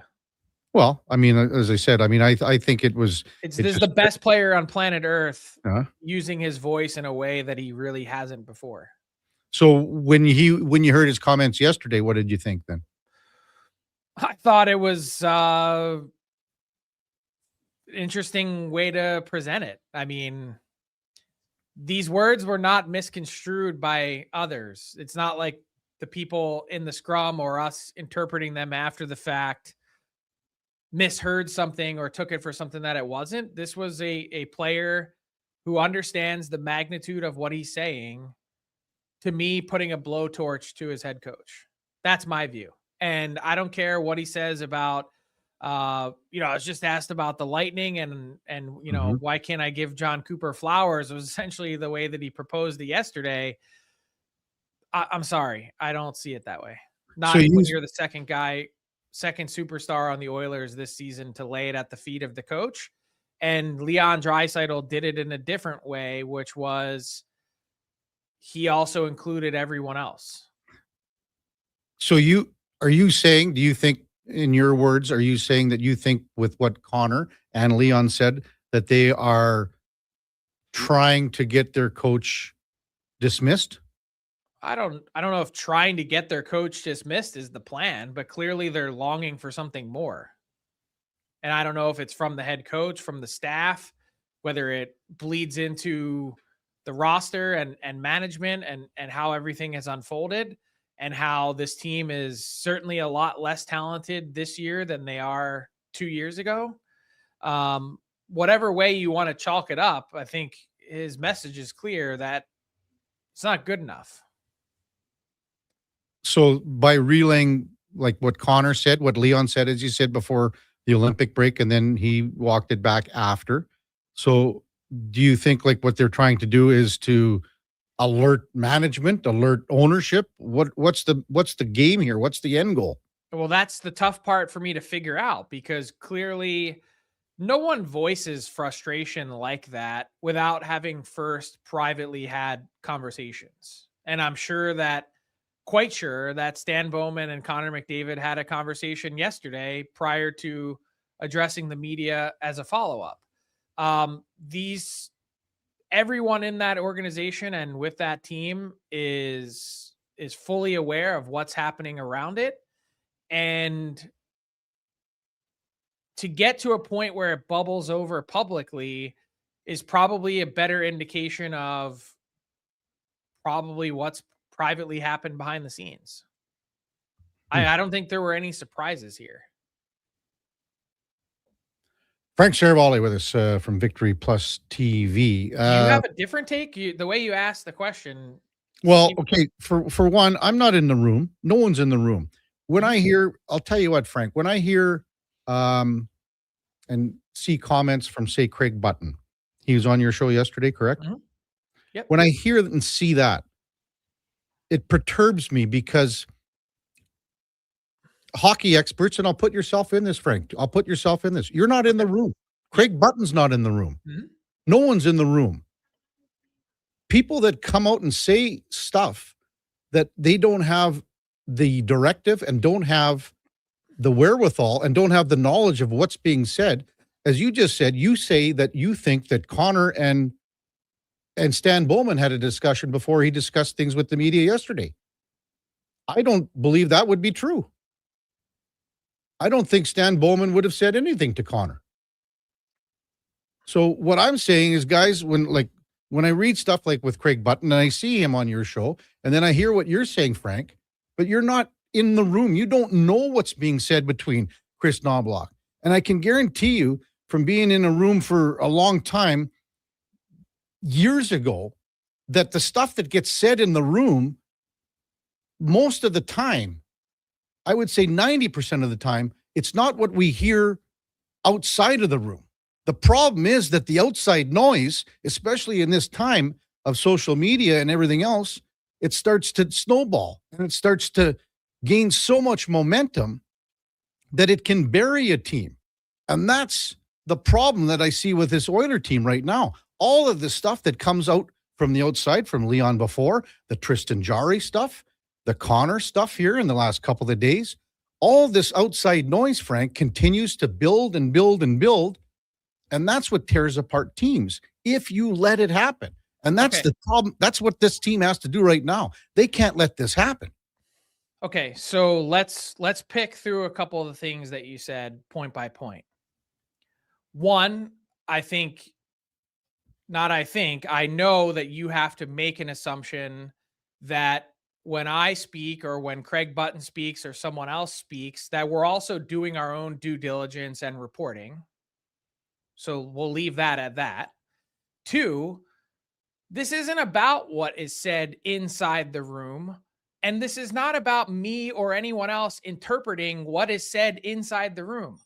Our reaction yesterday, today, Sunday, whatever day it was, all came from what Conor McDavid said publicly. There is no behind closed doors secrecy here. This is a player who understands the magnitude of what he says when he says it, relaying a very specific message, which is this team in Tampa Bay is so much better coached than our team here in Edmonton. So if you want to say about this team keeping themselves together, keeping all the outside noise out, let's go back to the first comment that I made, literally the first words out of my mouth when you asked me about it today, which was, this was an unforced error by the captain of the Edmonton Oilers. No one urged him to say that. He did it on his own volition. He caused the stir that's happened over the last 3 days, and no one else. Let's be abundantly clear about that. When he comes out yesterday and says, no, I'm not taking shots at my head coach, though. So then... You believe that? Are you naive enough to think that that's really what he was doing? You think just complimenting John Cooper? Is that what you actually think? So you're telling me, you're saying that Conor McDavid, and just this same, Craig Button's line is, he ran him over the bus, backed it up, and said he's doing it again. So I used a different phrase. I said he took a blowtorch to his head coach. Same effect. Okay. And I believe that with 100%. So then how can you say, Frank, that you don't think he's trying to get him fired? I said I didn't say that he's trying to get him fired. I don't know what his intentions are. I don't know if he's trying to spark him. And I didn't answer about his intentions because I'm not in Conor McDavid's head. To your point about not knowing what happens behind closed doors, all I can tell you is the reaction to what was said. And the reaction was, this was an unforced error. You're trying to conflate the two things. I think it's been blown out of proportion. How often, Kevin, in your 30 years covering the NHL, have you ever seen two different superstar players in one season take a run at one head coach through the microphones and media? I haven't. I've never heard a superstar step to the microphone and say, our coaches need to be better. I've never heard that, ever. And then I've surely never heard a few weeks after a player's with a different coach at the Olympics and got a different taste and different experience, gush about how rehearsed and prepared and excellent and well coached another team is. It's never happened. I've never seen it. Almost 2 decades in. So I'm making too big a deal out of it, or there's something really here. Or Conor McDavid is experiencing what we all think, or what I'm not going to put in words in anyone else's mouth but my own, which is in front of us, playing out right now, appears to be the best player on planet Earth having grass is greener syndrome. If your contention, Frank, is, and you're talking about Leon, now you're talking about Conor, why hasn't there been a coaching change? Ask Stan Bowman that, not me. I don't know why there hasn't been a coaching change. I don't know what their thought process is.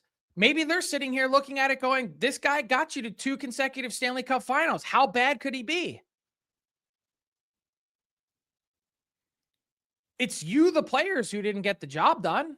You got to the final. You were outclassed and outplayed last year. And the previous year, you didn't do anything in games 1, 2, and 3 to carve yourself a hole. I don't know. Maybe that's their thought. Good conversation. I'm not making too big a deal out of this. I think you are. I think you are.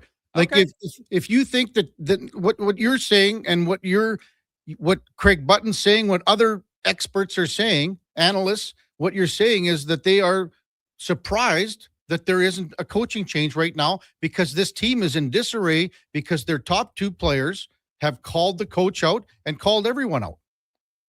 So let's go back to the original point that was made when we first started this. You said that we're making too big a deal out of this on the outside. Well, if the players are coming out and they're saying it, and we need to take them at their word of what they're saying, not what they walked back 48 hours later, there's clearly an abundance of frustration here.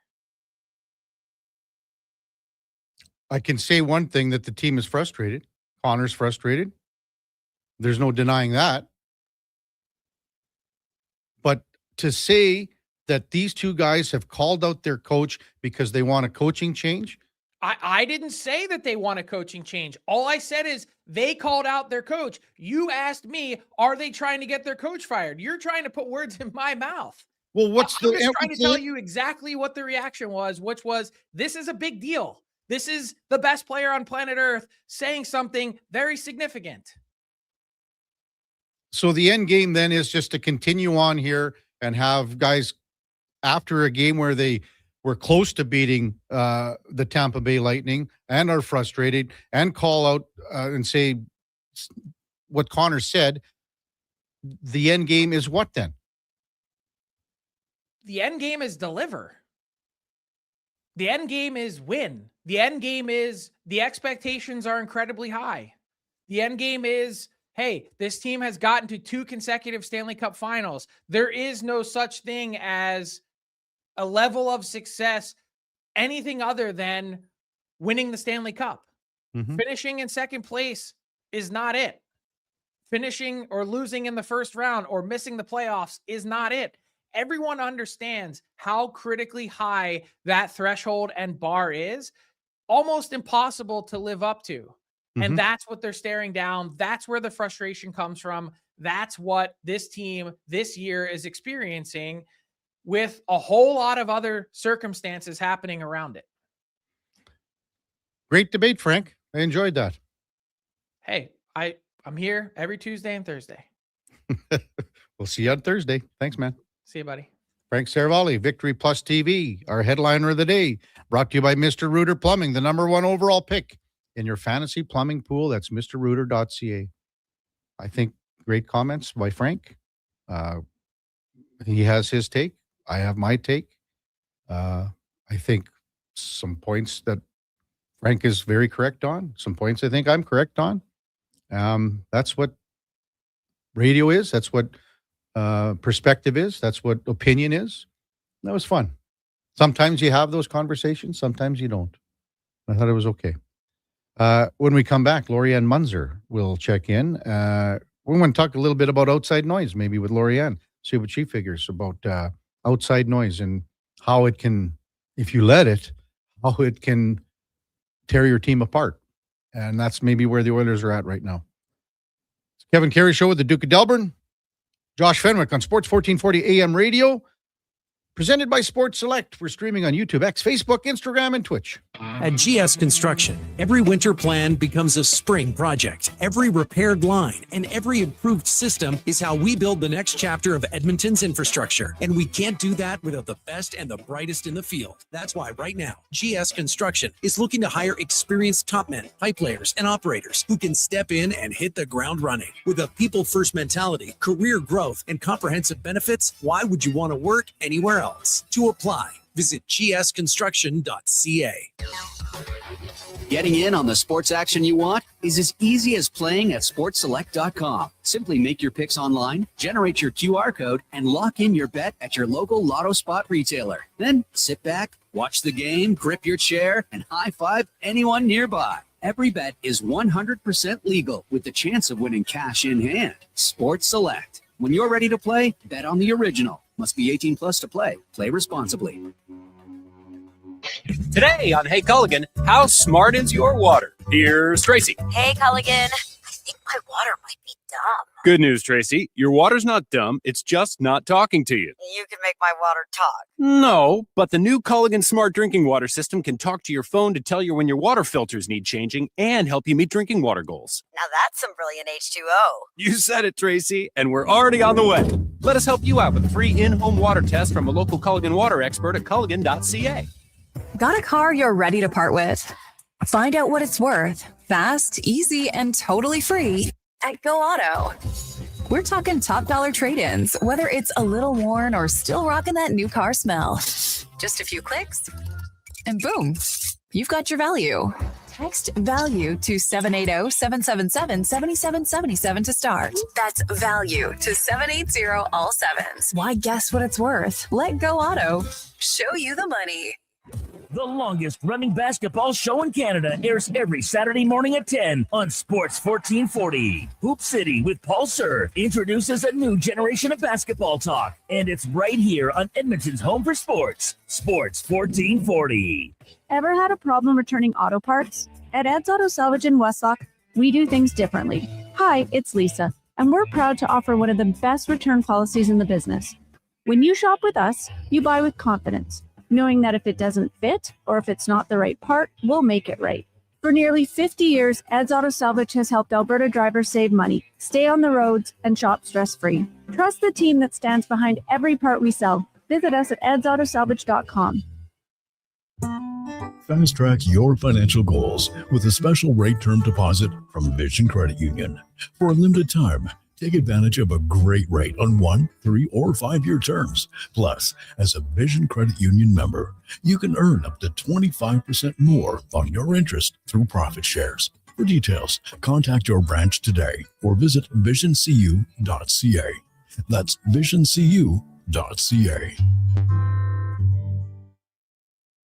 It's a kind of magic.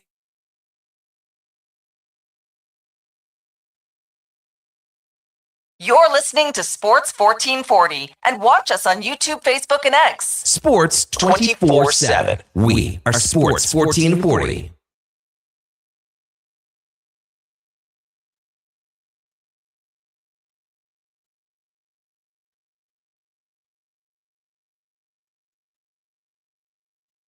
All right, welcome back to the big program. 8:41 in Edmonton. Hey, we're going to get to whack a text. Great conversation with Frank Seravalli. It was solid. I mean, points on both sides for sure. And I mean, the thing is, the most important thing for a team, any team, is that you got to move on from anything that you think is somewhat negative. And if people think that this is negative, well, if you don't move on from this, you don't have you're not going to have the opportunity to succeed at all. We're going to talk about some of that with Laurianne Munzer, Olympic gold medalist from 2004. Good morning, Laurianne. How are you this morning? Doing fantastic. Awesome. Happy Tuesday. Great. Happy Tuesday to you. Frank Seravalli and I had a nice spirited conversation. Our listeners, I think, loved it. We'll get to some of that. I don't think I've ever seen him that fired up before. He's excited. He was fired up, and that's good. That's passion. And you know what? The team has to show that. The team, totally. That's we're comparing apples to oranges here, but that's what you need from everyone in your locker room. That's what you need in your organization. You have to show that. That's what makes competitors. That's what makes people successful in all walks of life, not just sports, not just teams, everything. So it's the fire and the desire. Either it's there or maybe it's a low running pilot light or else the light's out. Yeah. So again, Connor said some things after the game on Saturday, And it snowballed into a lot of things that happened on Sunday, then into Monday. And then, as Frank said, he walked it back, and he did discuss things on Saturday night, that post game, that people took as Conor not saying things that he should have. As Frank said, he added unnecessary things to problems with the team that didn't need to be. So I don't know. Like, to me, that is, some people say, well, that's not outside noise because, he brought it on. He's adding, as Frank said, he poured gas on the fire. He's continuing this on. But also, if you continue to have that, because it happened with Leon, there was Tristan Jarry stuff and everything. How do you, as a team, Laurianne, eliminate those things? Because your focus has to be on your preparation and your process. And when you take things away from that, that's when you can get hurt as a team for your goals, your success. Totally. I think part of the media, their job is to grab a soundbite or a story or something that's going on and run with it. And then something that maybe we haven't expected is Conor speaking the truth, maybe just kind of sending it out there. Maybe that's what's going on. I think it's been going on for quite a while. There are leaks, there are cracks. When the outside noise gets really loud, the internal clarity is usually when it's the weakest. So pressure actually reveals the preparation, what's been going on. And for a leader, in this case, the athlete, opening it up, probably didn't expect that. But as a team, we have to go back to, what's the job, Kevin? Number one, NHL, the number one job is to win the Stanley Cup. Number two, how do you get there? You win games. You collectively work together to win the games. If you're not winning, where's the leak? Where is the pressure? Where is what's not working? And are you actually dealing with it? Are you talking about it? A lot of groups, a lot of teams don't like to deal with conflict. They don't like to deal with what's not working. So at the NHL level, the athletes, the players, are at pretty much the same physical level. What will differentiate a number one player from the rest of the crew is the mindset. That's the area that I'm always working with. How can we elevate the athlete's game? But then there's the team dynamic that goes from being me or I to we. And then there's the chemistry. So there's a couple different avenues for that. Number one is looking at, what are the habits? What's the structure? What is the execution plan? What are the expectations of the athlete? And then what's the expectation collectively as a team? And then if there is conflict, are we dealing with it, or are we doing and setting it and sweeping it under the rug? So number one is there the room to speak your voice? Some teams there are, and some teams there aren't. But at some point, we also have to look at, well, if coaching isn't the problem, if the athletes aren't the problem, is what other departments within the house or the organization do we need to look at as well? I don't know what they are, but if the players aren't the problem, I'm not sure about the coaching. You would know more about that. Are there other areas that are causing the distraction and taking away from the group and the team? Like, again, talking with Frank and discussing his perspective of, how the points that Conor said were taken, because as Conor said, this wasn't what I was trying to do. I didn't, there's no way. And I firmly believe that he did this inadvertently. Like, I would be stunned if he came into a post-game conversation and had premeditated comments trying to ruffle more feathers than need to be ruffled here. Oh, So totally. I don't see him as coming out with a very bad intention or anything else. Is just sometimes though, Kevin, the media will run with it, but then there are also reading between the lines too, is he wants to win a Stanley Cup. There is no doubt in my mind that that is his number one thing, his goal. So number two, we have to get everybody on board with that. If everybody is not on board with that, you're going to start to have problems with that. The other thing is in sorry, coaching. Sorry, keep going, Laurianne. Sorry to interrupt. Go ahead. In coaching, I've had experiences, seen it, been a part of it, and also been the number one athlete too. So if you have a number one athlete, number one, can they raise the standard? Can the team raise their standard of play to get the results that everybody is wanting for? Some people can handle the pressure, some people can't.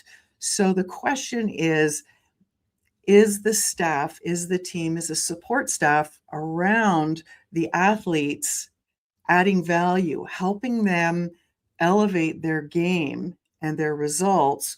Or is it just, resting and just going status quo? I hate to say resting on your laurels, but you're just trucking along business as usual, but not doing more and giving more and playing more and just being crazy passionate about what it is that you're doing. How can we make the game better? How could we make the practice better? Because what we do in practice is the result the public sees on game day. If things aren't happening on game day, my question is, what are you doing in practice? Yeah. That outside noise, and I don't want to beat this to death, but when you hear the stuff and all that comes into the room, because it obviously has, or else we wouldn't be talking about it, because Conor wouldn't have said anything, yesterday after his comments on Saturday. How detrimental can that be to team success, Laurianne? Oh, that could take the wind out of the sails like that fast, like so fast, immediately. And it's really hard to bring it back. The leader's job is to clean up the emotional air. If the emotional air is you're on top, you're playing, you're gelling, things are going really good, but everybody's out after the number one team or they're out to win. If the emotional air is low and athletes aren't motivated, they're not in the game, their head's not in the game, it's going to take away from their performance and team performance as a collective. So what do you need to do individually as a team to get your head back in the game? And sometimes you don't have a lot of time, but it's something, Kevin, that you just don't do once and you go, oh, well, this is really easy. Then it's going to fix itself. It doesn't. You have to work at it every day. You have to be mindful of it.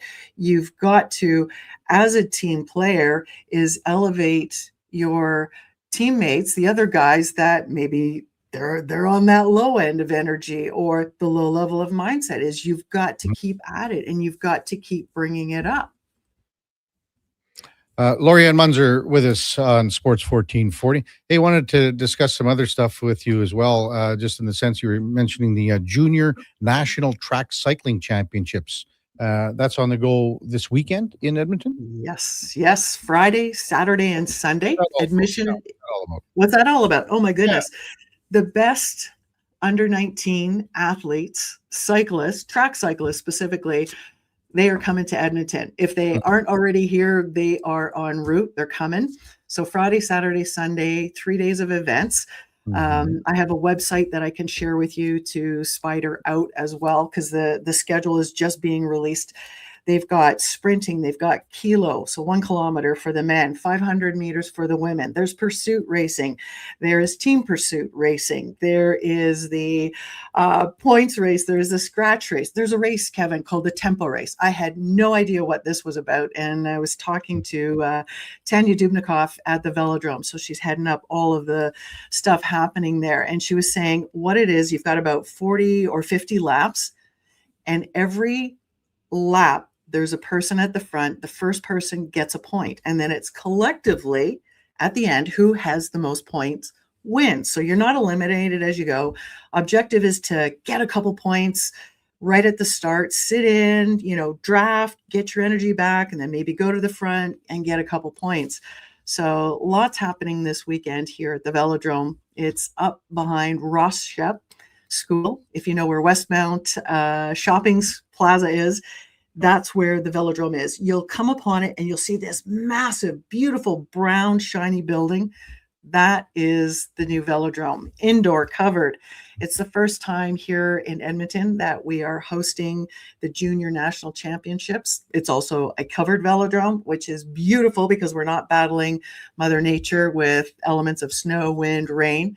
And the kids are going to be able to ride and showcase their best training, their best experiences, and see what we get to see. So the growth is good. We're going to see this exponentially here in the next few years. Where would you say the state is of cycling right now, Laurianne? Because the bigger and broader things are on the horizon here with the new facility. Oh, this is just opening the doors to new opportunities, new athletes coming up. Those athletes that are, I'm going to say, Western Canada wise, they have a home here, which is amazing. It's not just something, you come for a week or two. You can come here, you can train all year long, where when I was training and racing, well, we had maybe 4, maybe 5 months of the year with really good weather to be able to train, to prepare for nationals, international competition, Grand Prix, Olympics, World Cups, World Championships. So this just opens the door to more programs, more development, more experience, and just, well, there's a saying, it, if you build it, they will come. Well, guess what? We've built it. I've seen it over the past 21 years come to life, stop, start, stop, start. We are here now.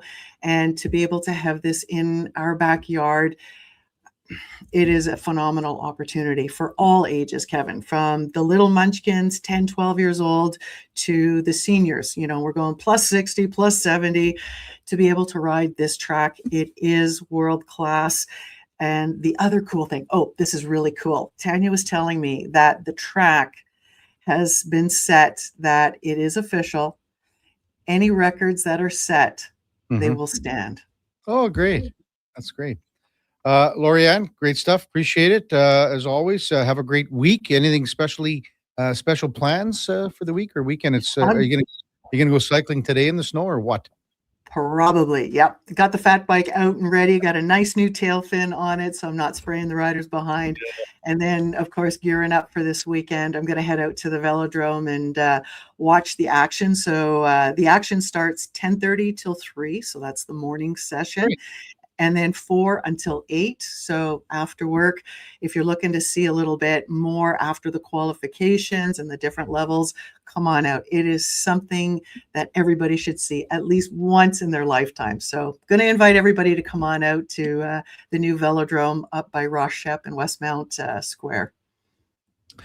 Thanks, Laurianne. We'll talk to you next Tuesday. Have a great week. You too. Take care. Laurianne Munzer, Olympic gold medalist from 2004. Top of the hour, we'll get to the many texts that have rolled in. We got Ben Andis from the Fan 590. We'll talk a little Blue Jays baseball. Go in or out with the Duke at 9:40ish, and then the Con Man coming in at 10:20. Before all that, time now for a Sports 1440 update brought to you by AWS Welding Supplies in Nisku. Product sales, servicing, calibrating, and free same-day delivery of in-stock items to Leduc, Nisku, and South Edmonton. Your one-stop shop for all things welding. AWSwelding.ca. Here is the Duke. This is a Sports 1440 update.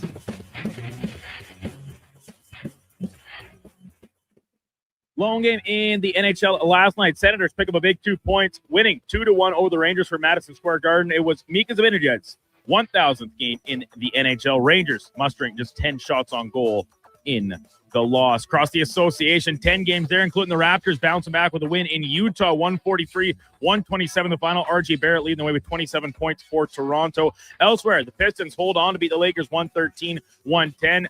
Thunder top the Sixers 123-103. And in Dallas, in overtime, Golden State takes it 137-131 over the Mavericks. From the NCAA March Madness women's bracket yesterday, number 1 seeds UConn, South Carolina, and UCLA all advancing. Big upset in double overtime as number 10 Virginia takes down Iowa 83-75. And Notre Dame also pulling off the upset, 83-73 winners over the Ohio State University. From the major leagues ahead of opening day later this week, Chicago Cubs reportedly finalizing a long-term extension with star center fielder Pete Crow Armstrong. Armstrong, former Gold Glove winner, and last season posted the team's first 30-30 season in over 30 years. Coming up in hour 3 of the Kevin Carrey Show, we'll be joined by Ben Andis from the Fan 590 Morning Show in Toronto, and we'll check in with a new edition of In or Out. I'm Brandon Douglas at your Sports 1440 update. This is Sports 1440, a Stingray radio station broadcasting on Treaty 6 territory. Download the free iHeartRadio app and listen to CKJR wherever you go. Hey, sports fans, we've got a clear choice for you. At Crystal Glass, we provide customers with the perfect glass for any job. From home to auto and even commercial, installation or repairs, we're your team. Call 310 Glass or visit crystalglass.ca. Crystal Glass. Expand your brand with Fusion Promo Marketing. Fusion is your trusted partner for all things branded merch and apparel. Thousands of products perfect for businesses, sports teams, and corporate events. Fusion with a Z. Promomarketing.ca. Booster Juice is going crazy for hazelnuts. No, not crazy. Nuts. Booster Juice is going bananas for hazelnuts. I mean, there are bananas in smoothies, but that's not the point. Banana juice is booster for hazelnuts. What? Just stop. Booster Juice is going nuts for hazelnut. Introducing the Nutty Monkey Smoothie, Holy Hazelnut Acai Bowl, and Nutty Booster Ball, all made with rich, creamy hazelnut spread. Try them today, only at Booster Juice. Canadian born, blending since 1999. Exciting news from St. Albert Dodge. The all-new 2026 Jeep Gladiator Sport packages have arrived. They have a great selection and a bunch of colors to choose from. And if you've checked out the Sport, you know it comes in some fun colors. Rugged capability, practical off-road features, and you can get behind the wheel for as low as $49,900. That's right. Put yourself in a brand new Jeep Gladiator Sport for less than $50,000. What more can you ask for? Time to head up the trail and see how easy it is to do business at St. Albert Dodge. The WHL playoffs return to Rogers Place. Family fun that's second to none, starting at just $20 a seat. This Friday, your Edmonton Oil Kings square off with the Saskatoon Blades in Game 1 of their first round series. Then on Family Fun Sunday, your Oil Kings turn up the heat for Game 2 versus Saskatoon. Plus, at every home game, score Calmont Kids food combos for $10 or less. Edmonton Oil Kings, Saskatoon Blades. Game 1, Friday night at 7. Game 2, Family Fun Sunday afternoon at 2. Great seats at Rogers Place start at only $20. Save on day of game pricing now at oilkings.ca. This hockey season, before every game, check out the pregame show with Andrew Walker on Sports 1440. It's brought to you by Titan Supply, your only source for rigging, lifting, and hauling products. Visit titansupply.ca. Fast track your financial goals with a special rate term deposit from Vision Credit Union. For a limited time, take advantage of a great rate on 1, 3, or 5-year terms. Plus, as a Vision Credit Union member, you can earn up to 25% more on your interest through profit shares. For details, contact your branch today or visit visioncu.ca. That's visioncu.ca. Whoa, I gotta put some money on the game tonight. We hit our monthly budget. Whoa, how did you get in here? I'm you, the responsible you. We're right. We'll play another time. Sounds more like us. If you gamble, use your game sense. Visit GameSenseAB.ca.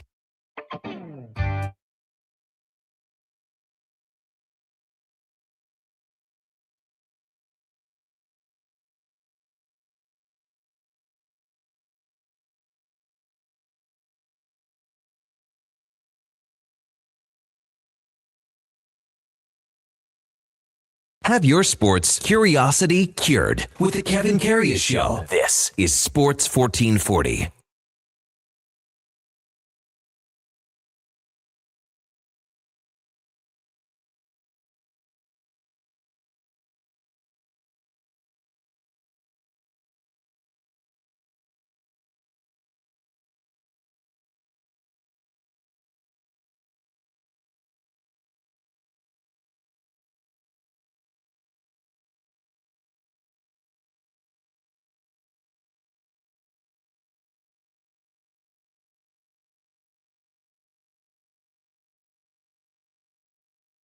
All right, welcome back to the big program. 9:02 in Edmonton.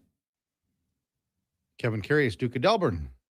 Josh Fenwick with you on Sports 1440. Presented by Sports Select. Text 833-401-1440. Man, I don't even know where to start, Duke. Big Sam, great show this morning, KK. Loved how Frank owned you again.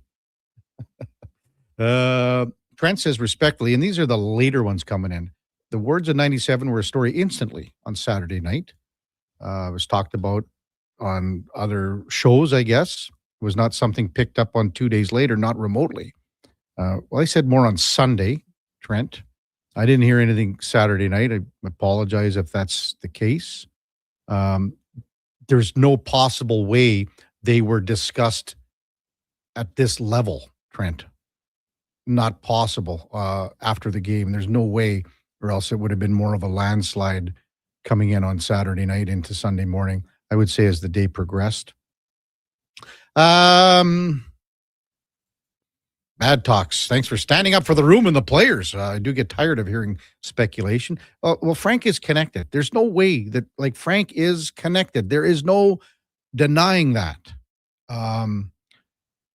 Again, it's how you think of how the words were taken and how they were, how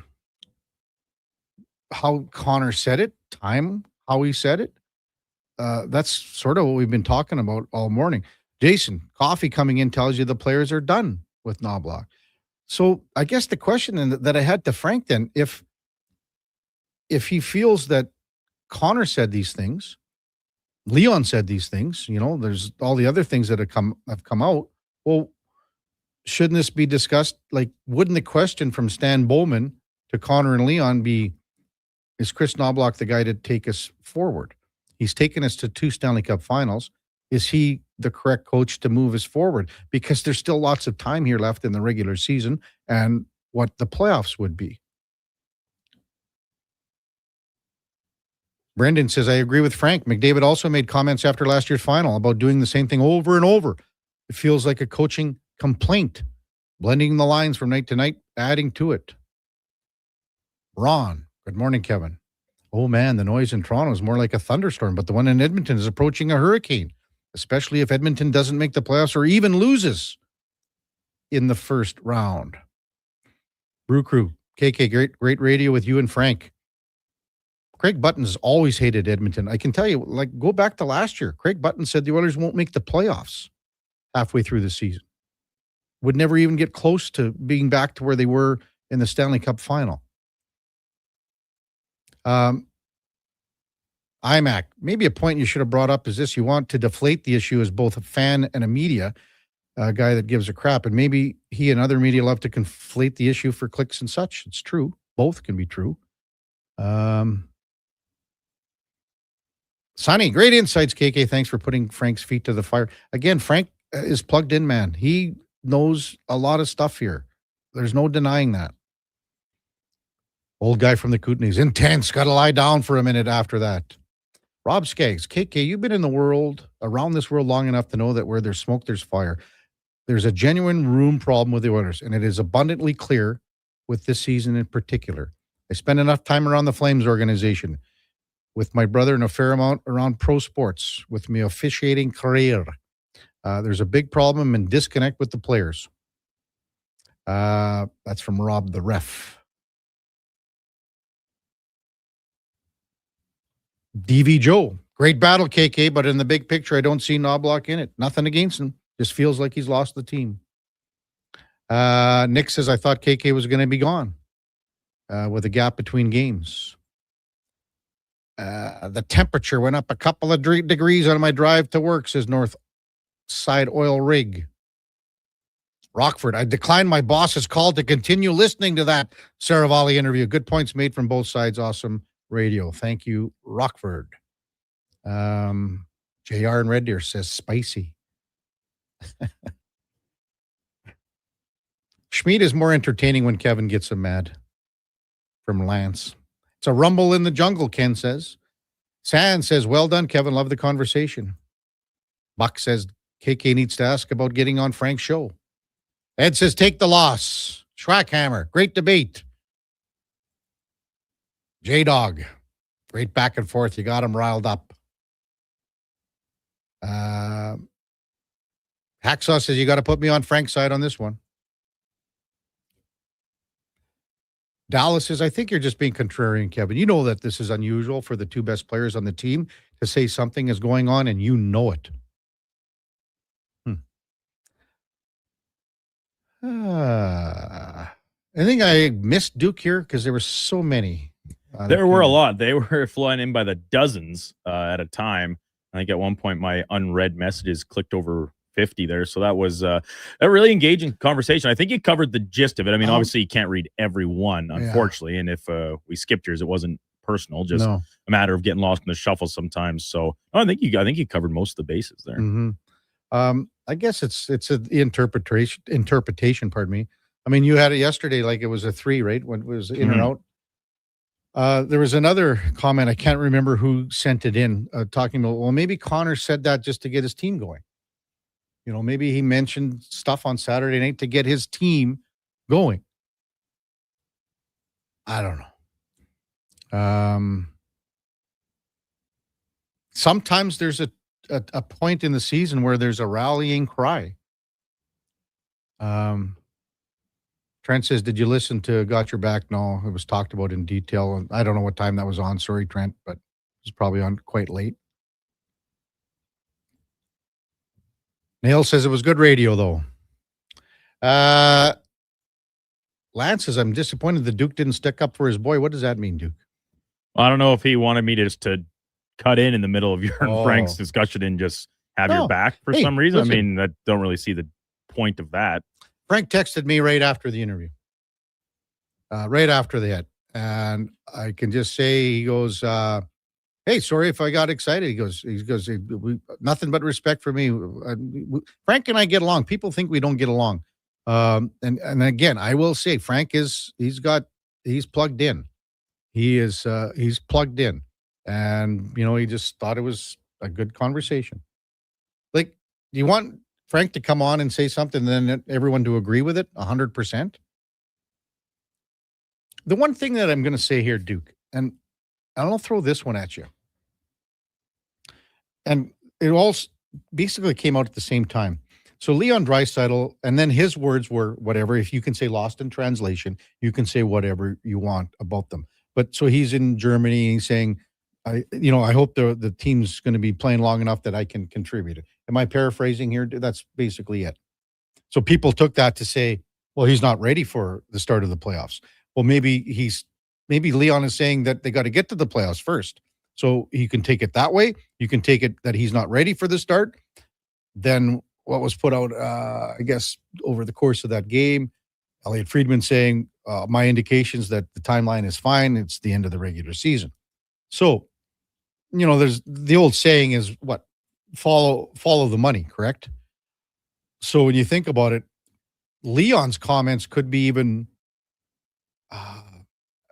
damaging is the wrong word here, but I can't think of another one.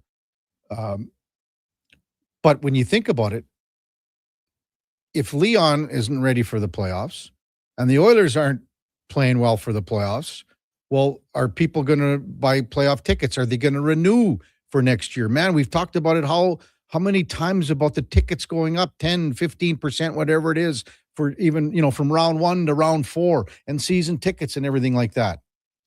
So from an organizational standpoint, it's not a good look to have your leaders, and Connor saying that, and Leon saying about maybe not being back in time. Some people say yes, some people say no. But again, if you follow the money, that's where you come down to it. Because the window is closing. 9/11 in Edmonton. Text 833-401-1440. Ricky says, Leon said that so he could contribute to the next round. What am I missing? Said contribute to the next round, used in Europe instead of playoffs, next round being playoffs. So I think, again, people lost that in translation, but it is important, obviously, for the Oilers from a financial standpoint when you are raising tickets and you follow the money. follow the money. Kenneth says McDavid was asked directly about Tampa and Cooper, correct? Wasn't asked to compare the two teams. Well, to be honest, I think the first question, and I think it might have been Gregor's question, was more on Kucherov, if I'm remembering correctly. And then McDavid sort of went off on a different tangent. Maybe I'm wrong on that one. Who knows?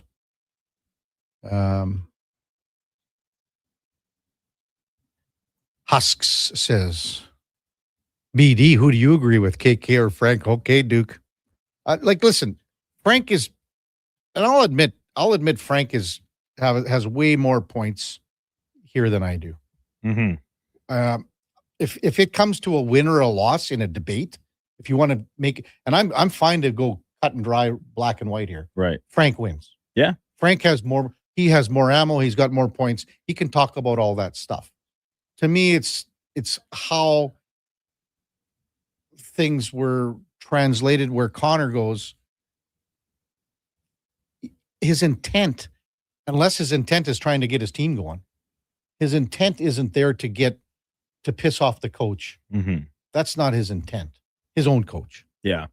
Yeah, I think we kind of talked about it a little bit yesterday with that in or out topic where I kind of is like, what's your concern level, which is vague, obviously, and intentionally so for the sake of discussion. But I kind of pegged it at a 3 out of 10, right? And to me, it's not, as I said yesterday, it's not a nothing burger. This is not well, maybe it is a bit of a Freudian slip. McDavid, when he speaks, he knows what he's saying. Mm-hmm. And I just keep reverting back to the term frustration, and that at a certain point you can't keep the cap on it anymore. Yeah. Do I think in my heart of hearts, which is nothing more than a suspicion, because as you say, Kevin, I'm not in the locker room. I'm not even there for the scrums. I just watch them after they're recorded and put up for us to see and listen to. I do not think Connor McDavid wants his coach fired. Mm-hmm. Do I think that he maybe is desiring a little bit more from his coaching staff, whatever form that takes, preparation, consistency? I don't know, right? I think two things can be true at the same time, where if a coach has the leeway to call out his players, he says, our goalie wasn't good enough tonight. Our defense really stunk it up out there. And they don't say these things directly, but you get the impression. Then I do think it can go both ways, where the captain, the leader, the best player on a team can be afforded the same right to say, hey, I think we got out coached, or I think that coach is better than what we have going right now. That doesn't also necessarily mean I want that guy out the door yesterday. So maybe that's a little bit of a cop-out answer for me, but I think Frank brought up some really good points about where there's smoke, there's fire. And a guy like McDavid is very aware of when he says things like this. So, but at the same time, I don't think that he's banging down Stan Bowman's door to get somebody else in here to coach the team for 11 games plus. It's a great text here from Marshall. Hey, KK, great debate. I see both sides that have merit. I think Connor is the one who needs and wants excellence from everyone top to bottom. So true, Marshall. But I can see Connor's frustration in that Knobs just got a bunch of new players, but everyone can agree not deploying them in their correct roles or minutes. I think McDavid was just saying Knobs is not in the same league as Cooper as far as coaching skills after just returning from the Olympics, where, I mean, they were the silver medalists too. And maybe Cooper's deployment of certain players at times could be under the microscope too. So it's fun. This is good. Hey, we're going to talk baseball a little bit with Ben Andis when we come back from the Fan 590. Lots of Blue Jays news. I mean, they're getting ready for their season opener this Friday with the Athletics in town. So the Blue Jays, I'm sure they got a banner raising ceremony and everyone's going to be on a real high. And, you know, it's hard still to think about how close they were against the Dodgers in Game 7 and how things might have changed and how it would have been different, a different kind of evening tonight. But we'll talk to Ben Andis when we come back from the Fan 590 on the Kevin Carrey Show with the Duke of Delburne, Josh Fenwick on Sports 1440 AM radio. We're streaming on YouTube, X, Facebook, Instagram, and Twitch. Come for Canada's largest trade shows, the biggest names in entertainment, exhilarating sporting events, and more. And stay for the experience at the Edmonton Expo Centre. Looking for the perfect place to host your next big event? From trade shows to galas, meetings, and concerts, the Edmonton Expo Centre has the space, event expertise, and service to make your next event unforgettable. With over 522,000 square feet of flexible event space, in-house catering, and operational expertise, they bring your biggest vision to life. Learn more at edmontonexpocentre.com today. Hi, Mike here from Northgate Chevrolet Buick GMC. We're the #1 dealer in the world. Just kidding. If we were, would you care?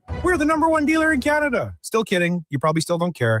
Tell you what you will care about, our March Madness sale going on right now. Discounts up to $30,000. And the grand opening of our Autoplex, a massive indoor showroom. No self-proclaimed titles, no iPads, no trips to Vegas or hockey jerseys, just a really good deal. Stop in and see us today, 13215 97th Street, or visit us online at northgategm.com. You're in Northgate country. Getting in on the sports action you want is as easy as playing at sportselect.com. Simply make your picks online, generate your QR code, and lock in your bet at your local Lotto Spot retailer. Then sit back, watch the game, grip your chair, and high-five anyone nearby. Every bet is 100% legal with the chance of winning cash in hand. Sports Select. When you're ready to play, bet on the original. Must be 18 plus to play. Play responsibly. Diamond Rides is one of Alberta's premier specialty charter companies. With our luxury motor coaches, we provide our customers with the safest and most reliable ground transportation services. Our seatbelt-equipped, top-of-the-line motor coaches have become the preferred carrier for many local sports teams, tours, corporate outings, and other various travel needs across Western Canada. For more information and to request a quote, contact sales at 877-748-0991 or visit silentrides.ca. Mr. Rooter kinda speaks French. Je m'appelle Monsieur Rooter. Je suis plombier. Très bien, Mr. Rooter. Your name is Mr. Rooter, and you are in fact a plombier, a plumber. You are an excellent student. Au contraire, mon frère, je suis un excellent étudiant. Also, I'm not here for a French lesson. I'm here because someone clogged up the toilets. Oui, right this way. For a plumber who speaks your language, call Mr. Rooter. Fast track your financial goals with a special rate term deposit from Vision Credit Union.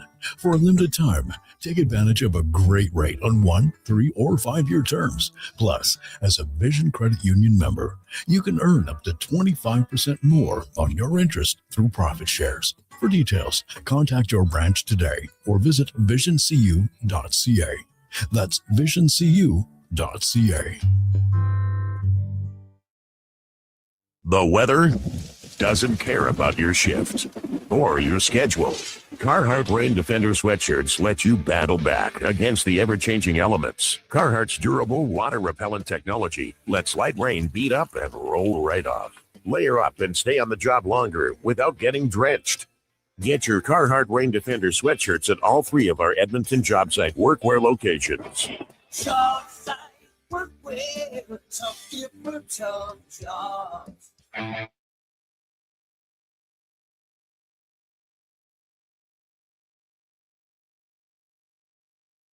Sports 1440. All sports, all day. On YouTube, Facebook, and X. Thanks for listening to Edmonton's sports leader.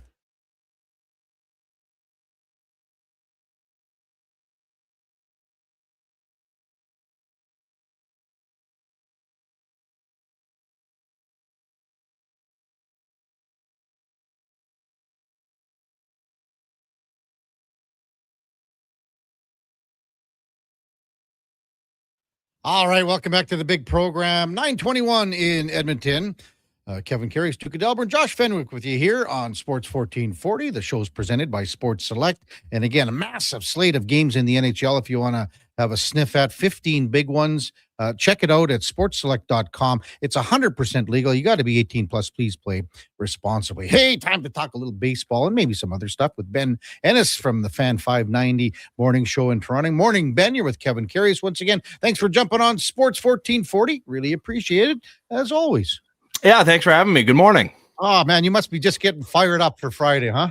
Oh my gosh. Yeah, the sooner the Leaf season can end, the better. Yes, absolutely. Oh my God. It's the only thing keeping us going. That yeah, I see the sun today. It's like it's +2, so I have to deal with that. But at least we see the sun.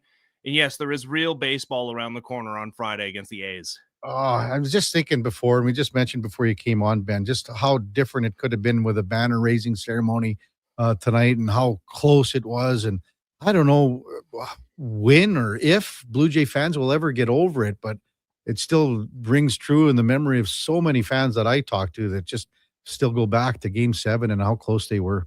Well, I was gonna say it'll live in Blue Jays fans' minds until they win the next World Series. But even beyond that, I don't think it's going away ever. You cannot in a lab if you tried to put together the ingredients and orchestrate a way to create the most heart-wrenching, close as you can come, almost championship in all of pro sports. You can't do it. There's just no way to do it the way Game 6 ended, the way the 9th inning went, and the way extra innings went in Game 7 at Rogers Center. I was there. I was in the building. I'd walked around the bowels of Rogers Center. I'd seen the stage where, of course, the Dodgers eventually got to celebrate their back-to-back World Series championship.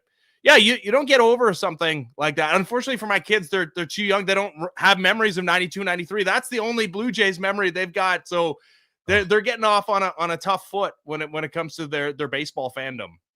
Still some great memories, though. Just so close. Ben Andis with us from the Fan 590 in Toronto. So, hey, before we get to Friday's game, Ben, just maybe your thoughts on the contract extensions with Atkins and Schneider yesterday. Yeah, I think those were obviously going to come. They were lame ducks, both of them in the final years of their deal. And once Mark Shapiro was re-upped, it was clear that they were going to be re-upped and well deserving. You make it as close to winning a World Series as they did, and there's just no question they were going to be extended. And it's pretty crazy the narrative cycle that Ross Atkins has gone through. Right, this is a guy that arrived replacing hometown kid Alex Anthopoulos, who brings the Blue Jays back to the playoffs for the first time in 2 decades. And they get back to the playoffs in 2016, but then go through a couple of fallow years before the arrival of Vlad and Bo, and then can't win a playoff game. And then you had the disappointment of 24 before making it to Game 7 of the World Series. You can't argue with the results, though. That's the way sports work. And John Schneider, right? He wasn't their first choice. They had Charlie Montoyo brought in initially, but John Schneider in the middle of that season, he's also a guy that spent an entire baseball lifetime within this organization, right? Like a 20-year minor league catcher. And it's an incredible story to reach the heights that he's reached. And yeah, just, one more run, a couple more feet away in the 9th inning from being a World Series champion. But yeah, well deserving for both guys. And now like another one of these things you're talking about, like the all-time length of general manager and manager in Blue Jays history is what they're zoning in on. Yeah. So Ben, on the field here, it was like 2 months ago or so, somewhere in there, maybe a bit more, everyone was going, man, this Blue Jays pitching staff is as deep as it's ever been, maybe the best in Major League Baseball when you tack on everything in the bullpen. And now with all the injuries, man, they're kind of like patching it together, just a sort of a patchwork rotation. So what do you make of how they're going into the season with all these injuries on the pitching staff? Well, that's why you go out and get a Max Scherzer, which was a little bit surprising at the time that they wanted to sign up for yet another season with about to be 42-year-old Max Scherzer. Not to say that last year didn't go well. He started Game 7 of the World Series, right? And only gave up 1 run to the Dodgers, kept him in it. Did have an ERA over 5, and he is 41, which in life isn't old, but as a professional athlete is. But this is why, because they knew that's an area every Major League Baseball team needs depth. You need lots of starters. Nobody goes through a season with just 5. The Blue Jays, if they're fully healthy, have 8 Major League caliber starting pitchers, but right now they only have 5, right? And if somebody gets hurt now you're really in trouble. You're looking at like an Adam Macko, who has no real track record of success in Major League Baseball. But even with the injuries, Shane Bieber, his slow ramp up, Trey Savage held back because of the shoulder impingement, and Jose Barrios with the broken elbow that he feels no pain in. Even with those guys, all three of them out, you look at the rotation. Okay, you got Kevin Gausman, who can argue with his tenure as a Blue Jay. He's fully motivated too in the last year of his deal. Dylan C signs the $210 million free agent deal, the biggest acquisition, and a guy that's finished top 5 in Cy Young Award voting before. Eric Lauer, when he was removed from the rotation last year, was the Blue Jays' best starter that they had. You had the MVP of the Korean League and Cody Ponce. And then to round it out, you got the future Hall of Famer, Max Scherzer, who, is going to be 42. But if spring is any indication, and maybe it's not, and I'm not even talking about the results, he was throwing 95 in Dunedin this year. So, it's not where I expected them to be. I thought there would be a real discussion and decision that had to be made as far as choosing your best 5 of 7 starters. But no, it's turns out it was great idea to have as many starters as they have, because they need them all.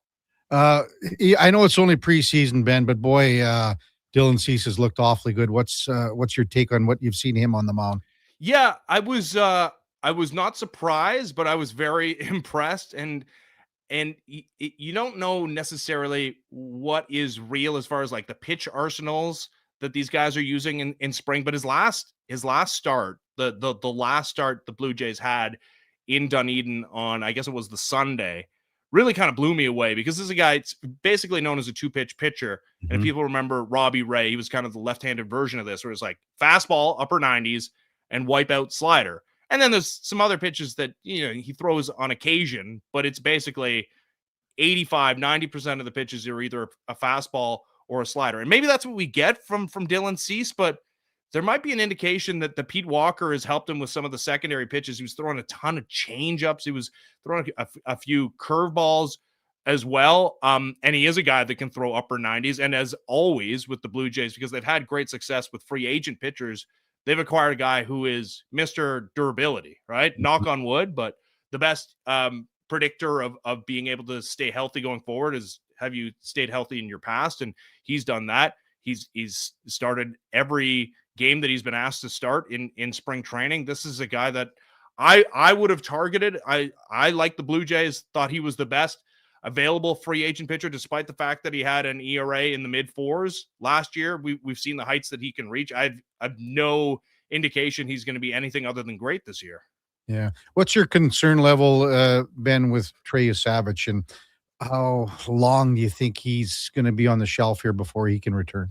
Yeah, that one's a weird one. So I've done kind of a 180 on that. Whereas when I first heard about the shoulder impingement, I think a lot of people were in the same boat last week. Kevin Gausman goes on a podcast and talks about, he's not bouncing back as well. And the Blue Jays, they labeled it as a shoulder impingement, which you talk to enough people, it seems like, okay, everybody's dealing with something. You can put a label to having a sore arm from throwing a baseball on just about anybody in Major League Baseball. And he was never going to be a guy that they just let throw 100 pitches right out of the gate. And with the number of starters that they had and the luxury of having an Eric Lauer who could be a long man in the bullpen or in the rotation, I think they're just taking their time with him. And I think if somebody falters or somebody gets injured early on in this first month in the rotation, even if he's not fully stretched out to 100 pitches, I wouldn't be at all surprised to see him arrive, even with like a 40, 50 pitch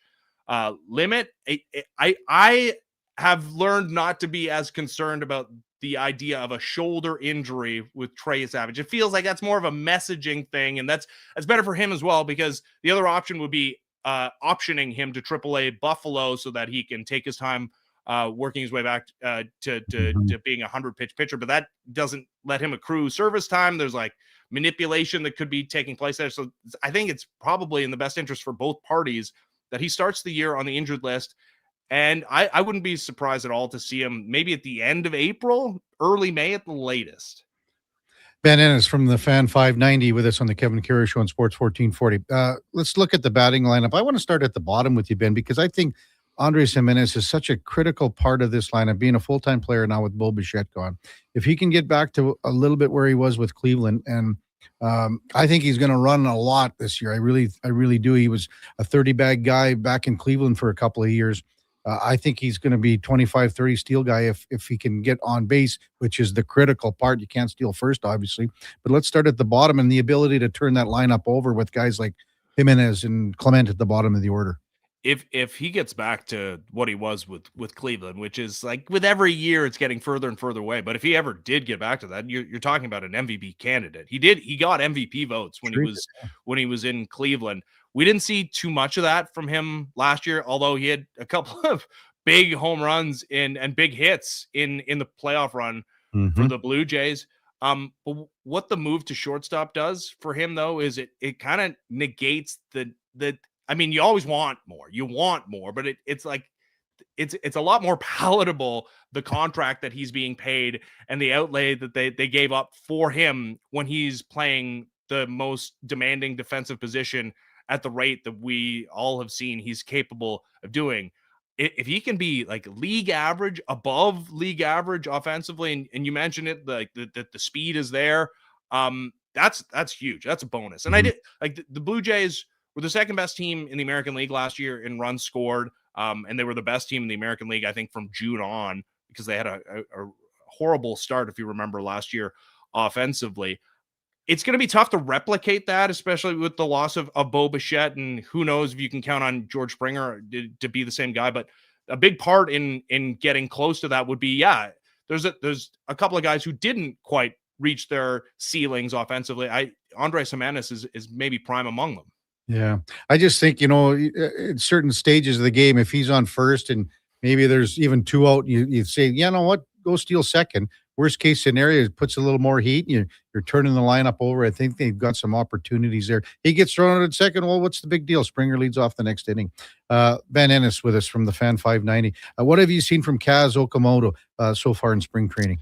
Yeah, he's a total unknown to me, despite the fact that we'd seen him before in the World Baseball Classic, and I'd seen the highlights of him taking Yamamoto yard in the Japanese League. And then we saw him again at the World Baseball Classic where he performed fine. And then to me, the biggest thing I was going to pay attention to, because, man, it's really hard to take anything away from offensive results in spring training, because we've been fooled so many times where guys look like they're going to be the next Barry Bonds, and they're not. But I think what is real, like the things that you can take away from spring training from a real, hey, what did we see? And can that apply to the regular season? Would be defense, right? Defense the same. You're still playing defense the same rate. And I had real questions about his ability to play third base full time, because that's going to be his job. He's played some third base in the Japanese League, but primarily a first baseman. He's also played some corner outfield. But for this team, he's going to be asked to play third base. I've been impressed. He looks like at least a league average third baseman. And yeah, he hasn't looked overwhelmed with the bat either. The thing that makes you bullish about his ability to translate what he did in the Japanese League to Major League Baseball is because he's hit velocity so well. Obviously, the average fastball velocity in Major League Baseball much faster than it is in the Japanese League. But the fastest fastball is in the Japanese League. He's hit pretty well. I mean, if he translates 1-to-1 his stats from the Japanese League, you're looking at a guy that's close to a 300 hitter and 30 home runs, which would be a huge ask. And that would be at the absolute most optimistic projection for the guy. But he's not a slap hitter, right? Like, he's a guy that doesn't strike out a ton, but does have home run potential. We saw that a couple of times in spring training as well. He's just, it's so hard to predict how the bat is going to play. I think the thing I was most curious to see in spring, though, was the glove, and it looks for real at third base. Ben, it's not like it wasn't Vladdy's team before, but, Bo Bichette was with the Jays, and, they always talk about the two of them coming up, but this is Vladdy's team. He's the face, and he's there, the big contract and everything. It seems like a decade ago, it's only 5 years ago when he hit the 48 home runs, but do you see this? I'm not saying a breakout year, because it's wrong to say that, but do you see those power numbers getting back to where they were like 5 years ago? Maybe not 48, but 40 for sure. Yeah, it's crazy to think about how few home runs he hit last year during the regular season. He hit 23, I think, during the regular for a first baseman, and to have an OPS as well into the 800s as he did, really down power year. And then of course he had the playoffs that we saw, which was unreal. Like, I mean, Ernie Clement sets the record for hits in a postseason with 30, but Vladdy, every single series looked like the best hitter on planet Earth, playing in a series with Shohei Ohtani as well, that's nuts to say, but it was the reality. And then he carries that over into an incredible performance, being the best hitter on that Dominican Republic team that came one horrible called strike away from maybe beating the Americans. He really does feel like a guy that feeds off momentum and the positivity, and who has a bad word to say about him now? Like, and who can doubt his ability? And even if he does put together another regular season that's good but not great, I would say like last year's regular season was good but not great. We know what he's capable of. You mentioned the year he finished runner-up in the MVP race to Shohei Ohtani in 2021.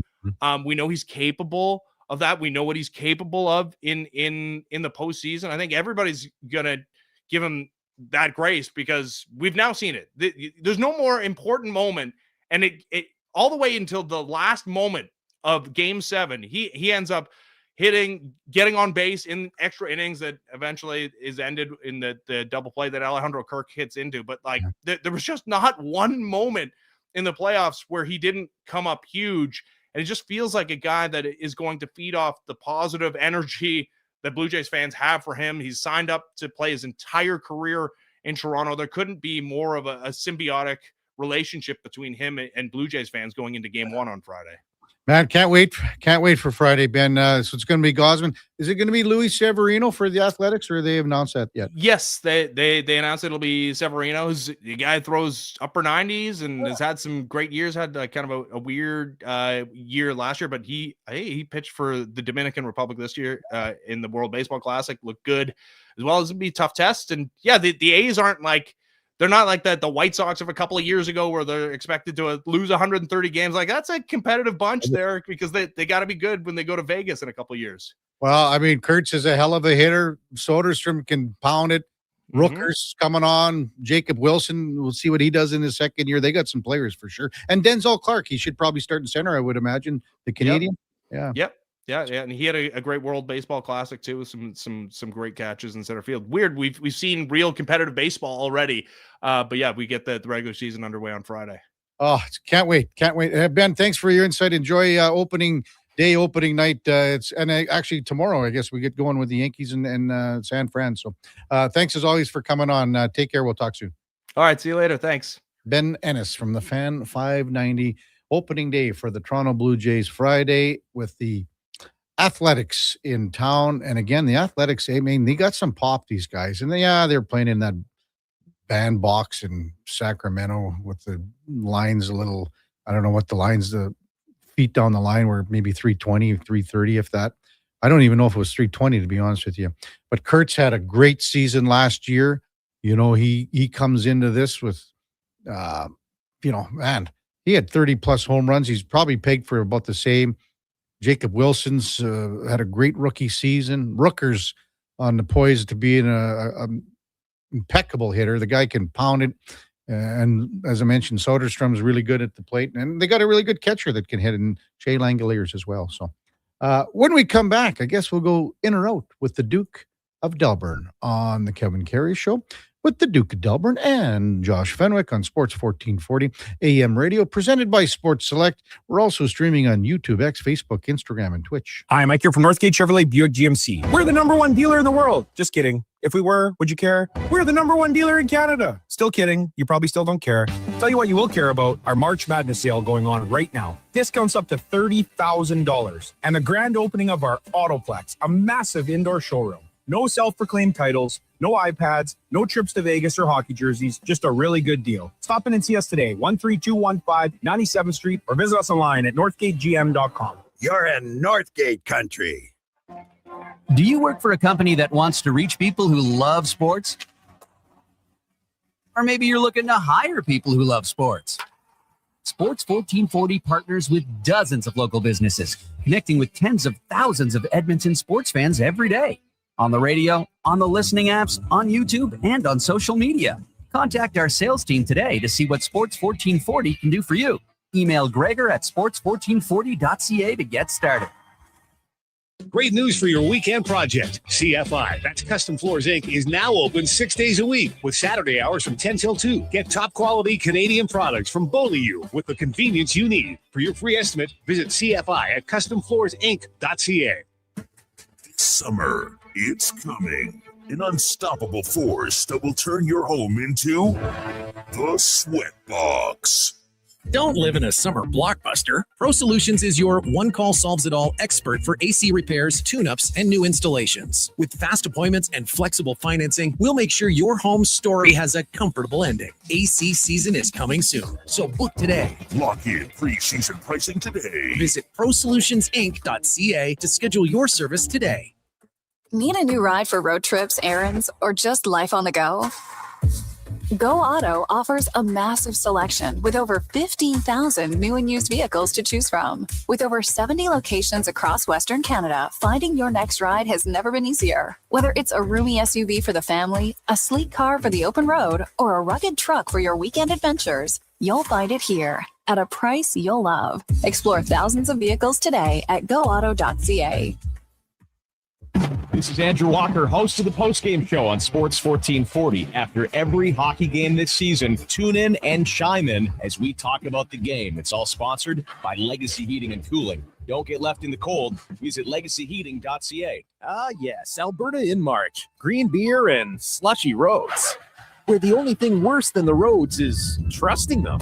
If your brakes are squealing louder than a pub on game night, or your shocks feel like they found potholes instead of a pot of gold, it's time to go to Napa Auto Parts. With over 85 locations in Alberta, Napa has the quality parts, tools, equipment, and know-how to keep your ride smooth and feeling confident. More than lucky. Visit your local store today or visit online at napacanada.com. That's Napa Know-How.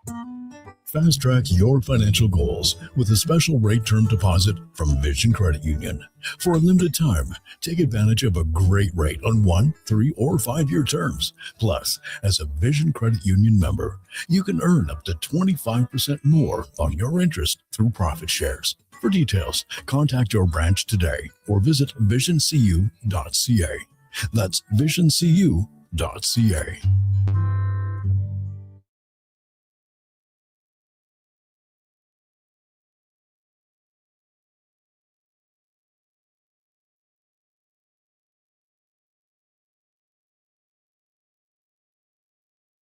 Just in time for the morning skate.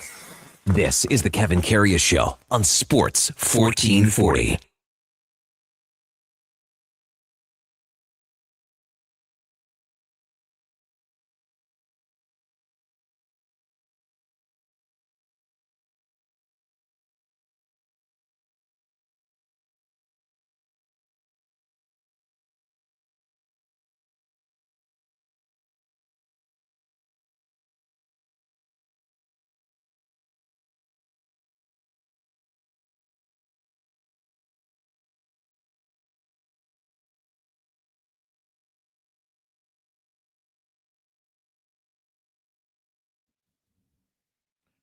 All right, welcome back to the big program. 9:45 in Edmonton.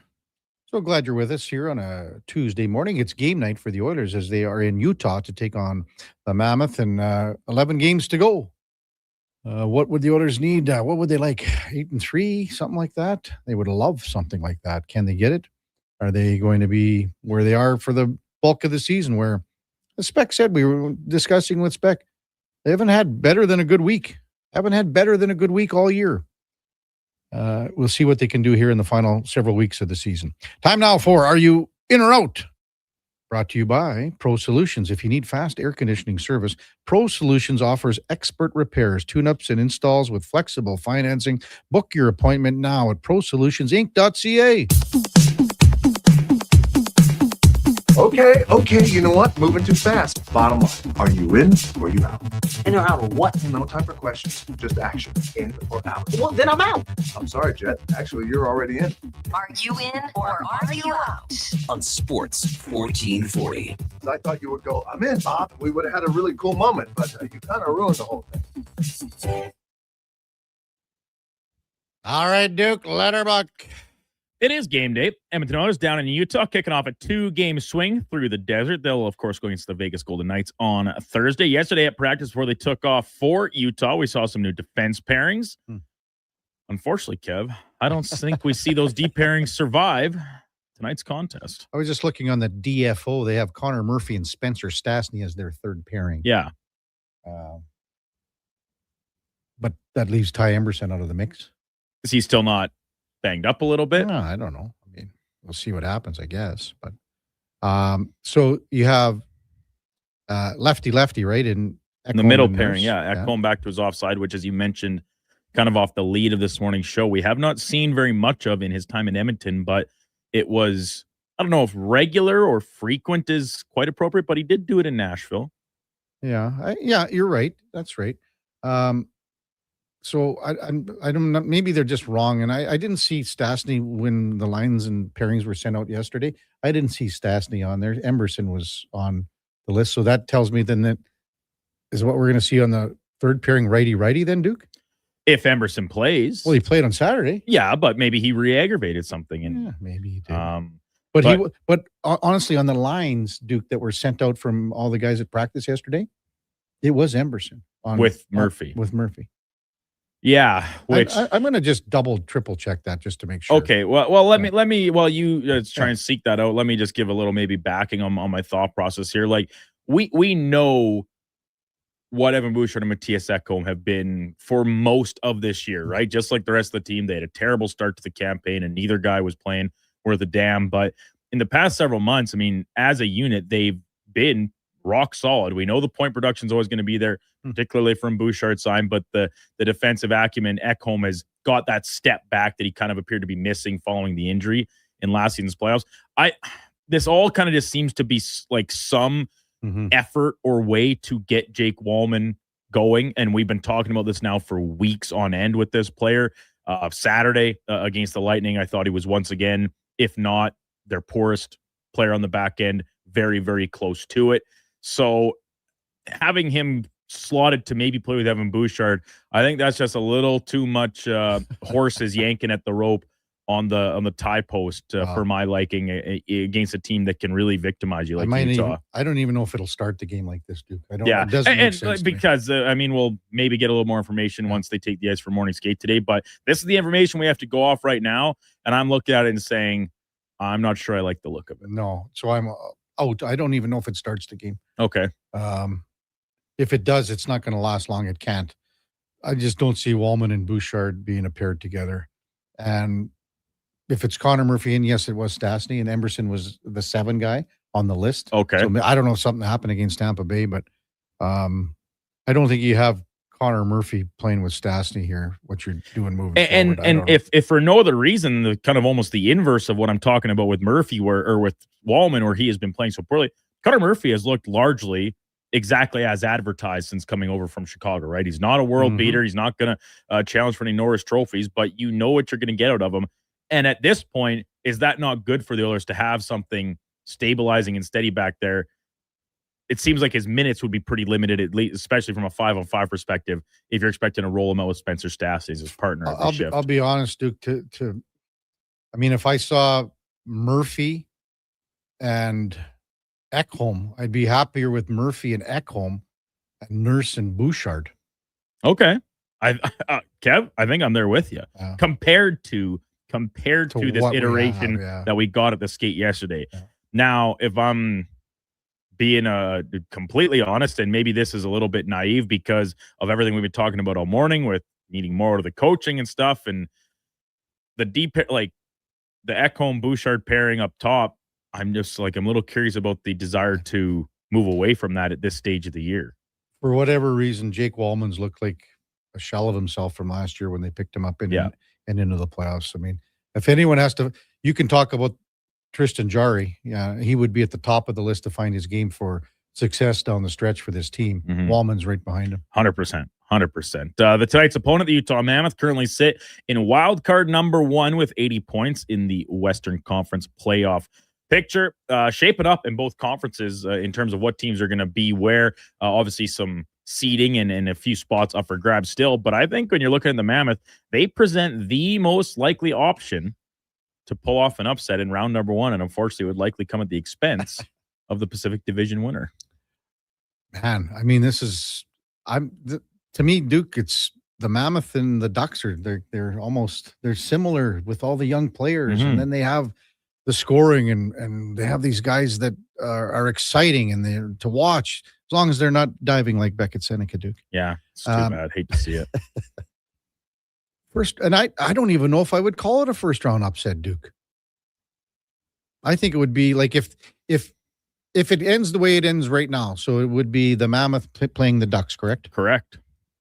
To me, that's that's a coin toss for me. Like, if I'm just looking around the rest of, so in the Western Conference in particular, we know it's going to be the Wild will be the lower seed of the Central Division 2-3 matchup, and then whether it's Nashville, LA, Seattle, San Jose, the Jets, whomever, I don't think anybody's really looking at a likely upset of them over the Colorado Avalanche or Dallas Stars, whoever it may be. Now, if we're talking the middle of the Pacific, depending how things shake out, I'd be interested, like as of today, Edmonton would be the 3, Vegas the 2. Going into that series, if we're talking about a book and putting a price on it, who's favored in that series? Is it a pick 'em? Well, okay. The Ducks defense compared to the Mammoth defense, who do you like better? From a defending perspective, the Mammoth, right? Like 1 through 6, I think they're obviously better. Ducks have maybe a little more oomph. Right. Like production-wise, when you talk about a guy like Jackson Lacombe and the physical nature of Trouba and Gudis when he's playing, and obviously the addition of Carlson being a big boost as well. And then both goalies have been very good this year, but if I'm like looking at the grand scheme in their careers to date, I'll like chance to outperform the other in a series. I will take Lucas Dostal in that spot. To me, it's a coin toss. Having said that, if somehow, say Vegas or the Oilers, I want to see tonight's game. Let's see how the Oilers match up against the Mammoth here. Hey, it tees up as a great one. It tees up as with a lot to play for. A potential first round playoff matchup. Yeah. Does it not? Oh yeah, sure it does. For sure it does. So and then out east, right? I mean, a lot of the same things. There's some jockeying to be done, but I think like the top teams, I could see the Mammoth as the wildcard team, regardless of who they play, Anaheim, Edmonton, or Vegas, as favored in that first round series. So maybe I guess I'm going against myself because it wouldn't really be an upset in that fashion. Correct. The well-documented pathetic division, Pacific, entirely in action tonight. 2 teams are guaranteed to pick up wins with LA and Calgary and Anaheim and Vancouver going head-to-head. But I'm going to chalk total points accumulated by Pacific Division teams tonight under 8.5. All right, Duke, I'm going to go. The Kings and Flames are going to overtime. So you're automatically throwing a 3-point game in there. Okay. The Kings go to overtime every night. So true. They love losing in overtime more. So that's 3 there. Okay. The Ducks, Canucks, I'll give 2 there. But the Ducks like going, I'm going to say 3 there as well. I'm going to go another overtime game there. So I'm going to be over 8.5. This is the Pacific Division's night, Duke. I think that I gotta have I'm still on the Jets bandwagon. So Kraken in Winnipeg or Kraken in Florida. Yeah. So do you think Seattle can win that game? Yes. All right. So there's 2 points. Your Winnipeg Jets hosting the Vegas Golden Knights. Who wins that? There's 2 there. So you think Vegas wins again? So we're at 4. At 8. Well, plus your other ones, which you're talking. We're already at 10. Sharks are in Nash Vegas. Way over, Duke. Way over. And then you think the Oilers get the 2 points? I'm over, Duke. In Utah. Way over. I'm buying into the narrative, Kev. You think it's pathetic rolls on? I don't see any overtime games. I'm not going to call it that division anymore, Duke. You're done because I'm done with it. We did it for a couple weeks here. I'm just going to call it the Pacific. I'm my 8 points. I see the line at 8. I'm going to take Ducks to win in regulation, Kings to win in regulation, Kraken to win in regulation, and Vegas. So, okay. Vegas or Edmonton, but not both. One of those 2 teams will win. I'll be honest, Duke. We've done stuff and prognosticated for game events, game results, whatever. I'm more looking forward to this one more than a lot that we've ever done over the years. For our Pacific Division preview. And Just like when we go like tomorrow morning, because there'll be some late games here. We'll have them in anyway, or tonight. When I go to bed tonight, I want to see how many points that there are. Could you imagine if there's only like one or two? Just again, one, like, yeah. Like it's been like for the last... Kings. Well, I said, we're guaranteed at least 4. Yeah. Just because of the matches. But outside of that, yeah, it could still look pretty dire. And the jokes could continue to roll in at the division's expense. Elsewhere around the sporting world, Chicago Cubs reportedly getting some business done with star center fielder Pete Crow Armstrong. Long-term extension coming off the team's first 30-30 season in 3 years. Hey, he was a big part of Team Fantasy Frenzy's fantasy baseball efforts last summer, propelling us to the top seed in the regular season. But much like PCA's second half, the team, my team, baseball team, trended in the same direction. I think PCA poises as a very, very prime candidate for regression in the major leagues this year. Duke, you're killing me, man, because I picked him up. I took him as my National League player. I took him later because obviously the big nuts go like Ohtani and Soto and all these other guys. Man, I need this guy to be a 30-30 guy and hit 280. I can always drop. These are easy drops. So I'd really like to be proven wrong because I enjoy him as a player, and I don't think there's ever going to be a question about the defense. And as a result, even if he does hit the skids with the bat, he's going to be playing every single day, regardless, right? And the fact he's a lefty in the lineup, it's all for good. But can I see him hitting 30 home runs again? So he was 37 last year, right? No, 31, pardon me. Yeah. And he was 35 steals. So he's a 30-30 guy, Duke, for sure.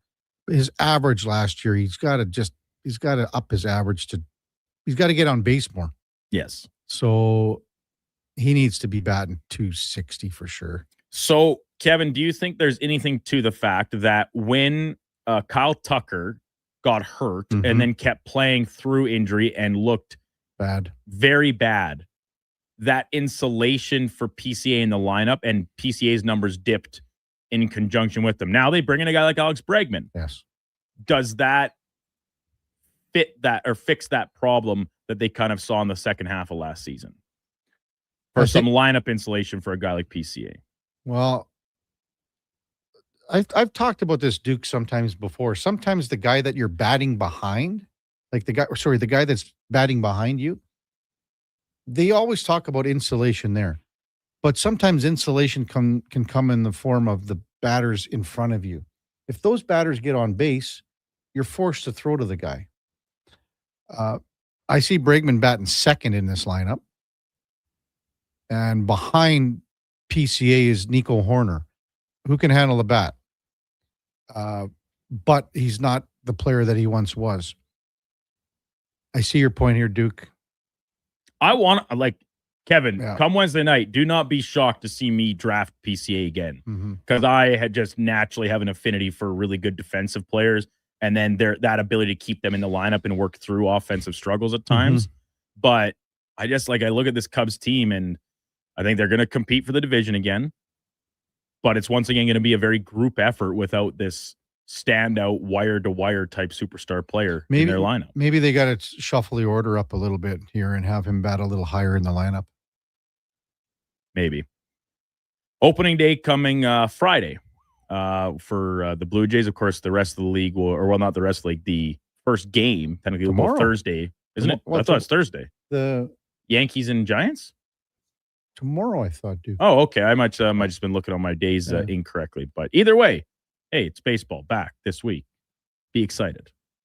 Lastly, this day, 2005, the hit sitcom, highly decorated, lauded as one of the best, The Office premiered on NBC. Of course, the U.S. version of The Office spilling over from what originally was a program in the United Kingdom.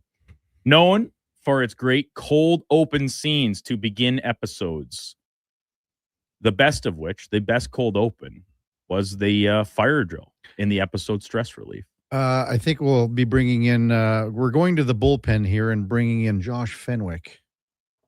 Kevin, do not tell me you've never seen an episode of The Office. I have never seen one episode of The Office. How? Not one. You would love this show. Well, maybe it's something that I'll look at in the future. This will be a good binge for you on Netflix. So how many seasons are there? 9, I think. Total. There are 9 seasons. And how, like 20 episodes. 20? It's a long. Half it's an a hour. 20 minutes. 20 traditional sitcom length. All right, I might. So the show, Steve Carell, who's the lead, Michael Scott, he does leave after 6 seasons, 7. Yep. Josh is a real aficionado here. I may have seen it once or twice or 23 times. I've seen it through many a times. And a lot of people hate to think the show really drops off after Steve Carell leaves. Of course it does. He's the headliner of the program. Mm-hmm. But I still liked the show afterwards. And it kind of going in a little bit of a different direction at times. But anyway, Kevin, I'm sorry. I was not aware. You've never even seen any episodes of this show. Triple C just texted in. He's never seen one either, Duke. Okay, so I think it's the type of show that's right up your alley, Kevin. Okay, I can't wait to start it. If you say that, Duke, I trust you. I believe you. All right, so I guess we'll go to the bullpen. We'll go to the pen here. We're bringing the lefty. I'm in. Like, I'm so far in. It's honestly like fish in a barrel. Kev, let me just paint you a quick picture here. All right. So Dwight Schrute is like the straight man in the office. He's the bootlicker. He's all this, and he's the fire preparedness or whatever safety guy inside the office. He sets up this elaborate scheme essentially because nobody paid attention in his fire drill safety meeting about explaining how everything goes. He like locks doors, puts jams behind them, firecrackers going off, and it sets this panic in the office and nobody knows what to do because there's a fire drill. Okay. And there's people screaming, throwing cats through the ceiling tiles. It is just pure chaos.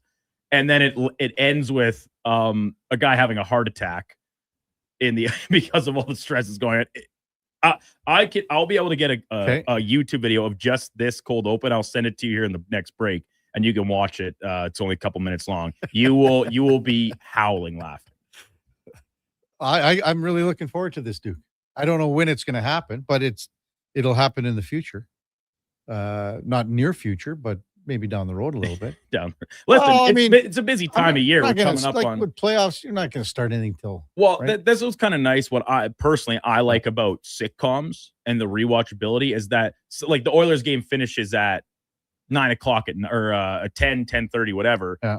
And you're coming down from that. You're obviously down at the rink a lot of times, their home games and things. But as soon as the game's over, you can just throw on one episode of a sitcom, kind of ease yourself into bed. Yeah. If that's your style. I know it is for me. So that's why I like that as opposed to trying to squeeze an entire episode of The Sopranos before going to bed after a hockey game. Then all of a sudden I'm pushing my bedtime back too much. Well, like Triple C, there's a lot of other guys. Triple C said he's never seen one. BC Oiler, never seen a full episode either. This is crazy. Looks pretty good, though. He says Northside Lou, never seen it either. Iron Mike says it's better without Steve Carell. Well, I'll disagree with him on that. I did love James Spader's character, Robert California. I thought he got a lot of unnecessary hate. He was very funny. But Steve Carell he makes the show. He's hilarious. Montana to Rice, yeah, because Triple C is the standard. He's a moron. How's that sound? One of these days, these two guys are going to meet somewhere. Might be at watching an Oilers game or an NFL game. It'll come to blows. How about this, dude? Kevin, where they could have met. Kevin Carrey's Outdoor Classic. Outdoor Classic, yeah. Well, what I'd like to see them is when Philadelphia plays San Fran. Is that on the schedule this year? I don't even know. I don't know. That would be nice. Text 833-401-1440. Not Fred. I've never watched more than 5 minutes of The Office, Duke. So for a show that you're saying is the greatest. I'm shocked by this number of texts coming in saying they've never seen it. I'm blown away. My auntie Gwen just texted. She says, you got to watch it. It's hilarious. There's subtle jokes. There's obvious jokes. There's physical humor. There's dry humor. It kind of checks all the boxes for me. Then now all the Office lovers are coming in here. Yeah, thank you. Montana race. We just saw it. The Niners won in Philly in a playoff game with Garrett Wallow playing linebacker. Embarrassing for Philly. I want to see MTR and Triple C. Like a watch party. Well, them in the room together. It would have to be at, say, first round because you need security. You need, Are you the security in this situation, Kevin? Well, like Triple C used to work at first round, correct? Right. So that's his home turf. So he probably knows the lay of the land there. MTR wouldn't have a sniff. Triple C would be giving them the business left and right. Triple C, another playoff win for San Fran with nothing to show at the end of it. This is great. That could be one of my last requests here, Duke. A last request to see MTR and Triple C sit down, have a beer together, watch a game, preferably Niners taking on Philadelphia. I think that would be cool.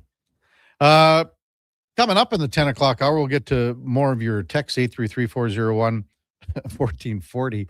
And the con man will be by at 10:20. We'll talk about our Major League Baseball draft here at Sports 1440. The draft's going to be tomorrow night, so you still got lots of time to get in. And we had a couple more entries today, Duke, or guys just paid. What are we at for entries total?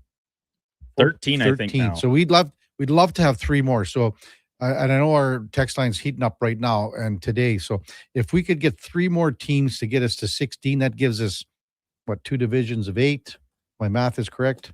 Should be just fine. It would be a lot of fun. Before all that, time now for a Sports 1440 update brought to you by Sean Cunningham of Remax Real Estate. Get the home team advantage for your next move in the Edmonton area. If you are thinking about buying or selling a home, call or text Sean directly at 780-265-0165. Here is the Duke. This is the Sports 1440 update.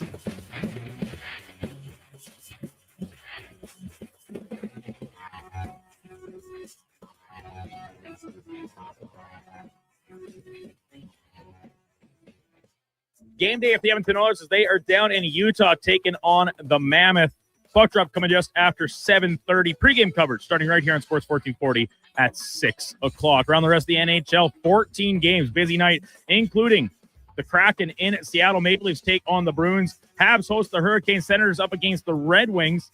Anton Ferndale possibly making his NHL debut with the Blackhawks when they're on Long Island. Blues host the Capitals. Golden Knights against Winnipeg. Kings down the highway in Calgary, and the nightcap, Anaheim playing Vancouver on the left coast. In the PWHL, just one game tonight, Vancouver taking on Boston, and Alberta Junior Hockey League. Playoffs continuing with Whitecourt in Fort McMurray, Lloydminster hosting Grand Prairie, Drumheller up against Camrose, and Calgary hosting Canmore. In the association, just 4 games tonight, Sacramento's in Charlotte, Knicks hosting New Orleans at MSG, Cleveland playing Orlando, and Denver up against Phoenix in the desert.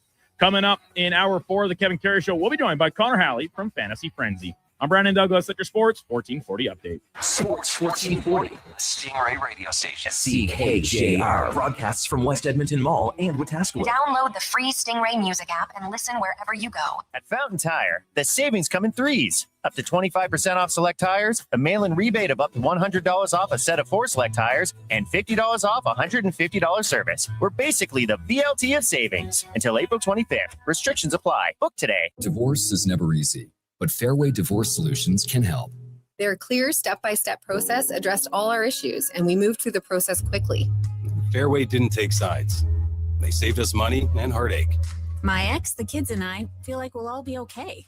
At Fairway Divorce Solutions, trained mediators and in-house lawyers will move your divorce process forward in a professional and efficient manner to achieve a fair resolution and separation agreement. Visit fairwaydivorce.com. NHL Star Sticks are back at McDonald's, and we're celebrating by going bigger. Make that smaller, way smaller than ever before. Collect the set and get one of 7 mini sticks with every NHL Star Sticks meal. Featuring McDavid, Matthews, Quinn Hughes, McCarr, Celebrini, Reinhardt, and Montembeau. So get yours while they last. 1 stick per meal purchase. Limited time at participating Canadian restaurants. Oil Country. Your seat is closer than you think. Starting at just $28 a week with a deposit-free payment plan available. Securing your full, half, and quarter season seats inside Rogers Place for the 2026-27 season has never been easier. Sign up for pre-sale access at edmontonoilers.com/season seats. Experience all that Rogers Place has to offer during an Oilers game night by visiting edmontonoilers.com/season seats. This is Andrew Walker, host of the postgame show on Sports 1440. After every hockey game this season, tune in and chime in as we talk about the game. It's all sponsored by Legacy Heating and Cooling. Don't get left in the cold. Visit legacyheating.ca. Bashaw Concrete Products. From concrete and septic tanks to blocks, precast water pads, jersey barriers, and aggregates. Farmers, contractors, homeowners. Plan your next project at BashawConcrete.com. Family owned, over 60 years pouring. Bashaw Concrete products. Once again, start here. BashawConcrete.com.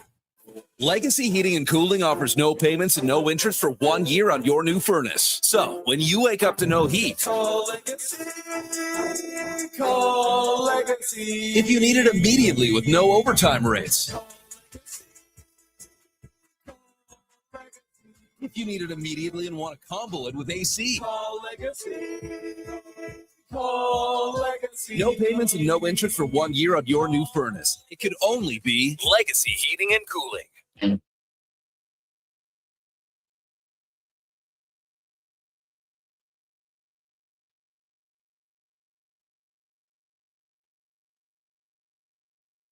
Your game, Your station, Sports 1440. And watch us on YouTube, Facebook, and X.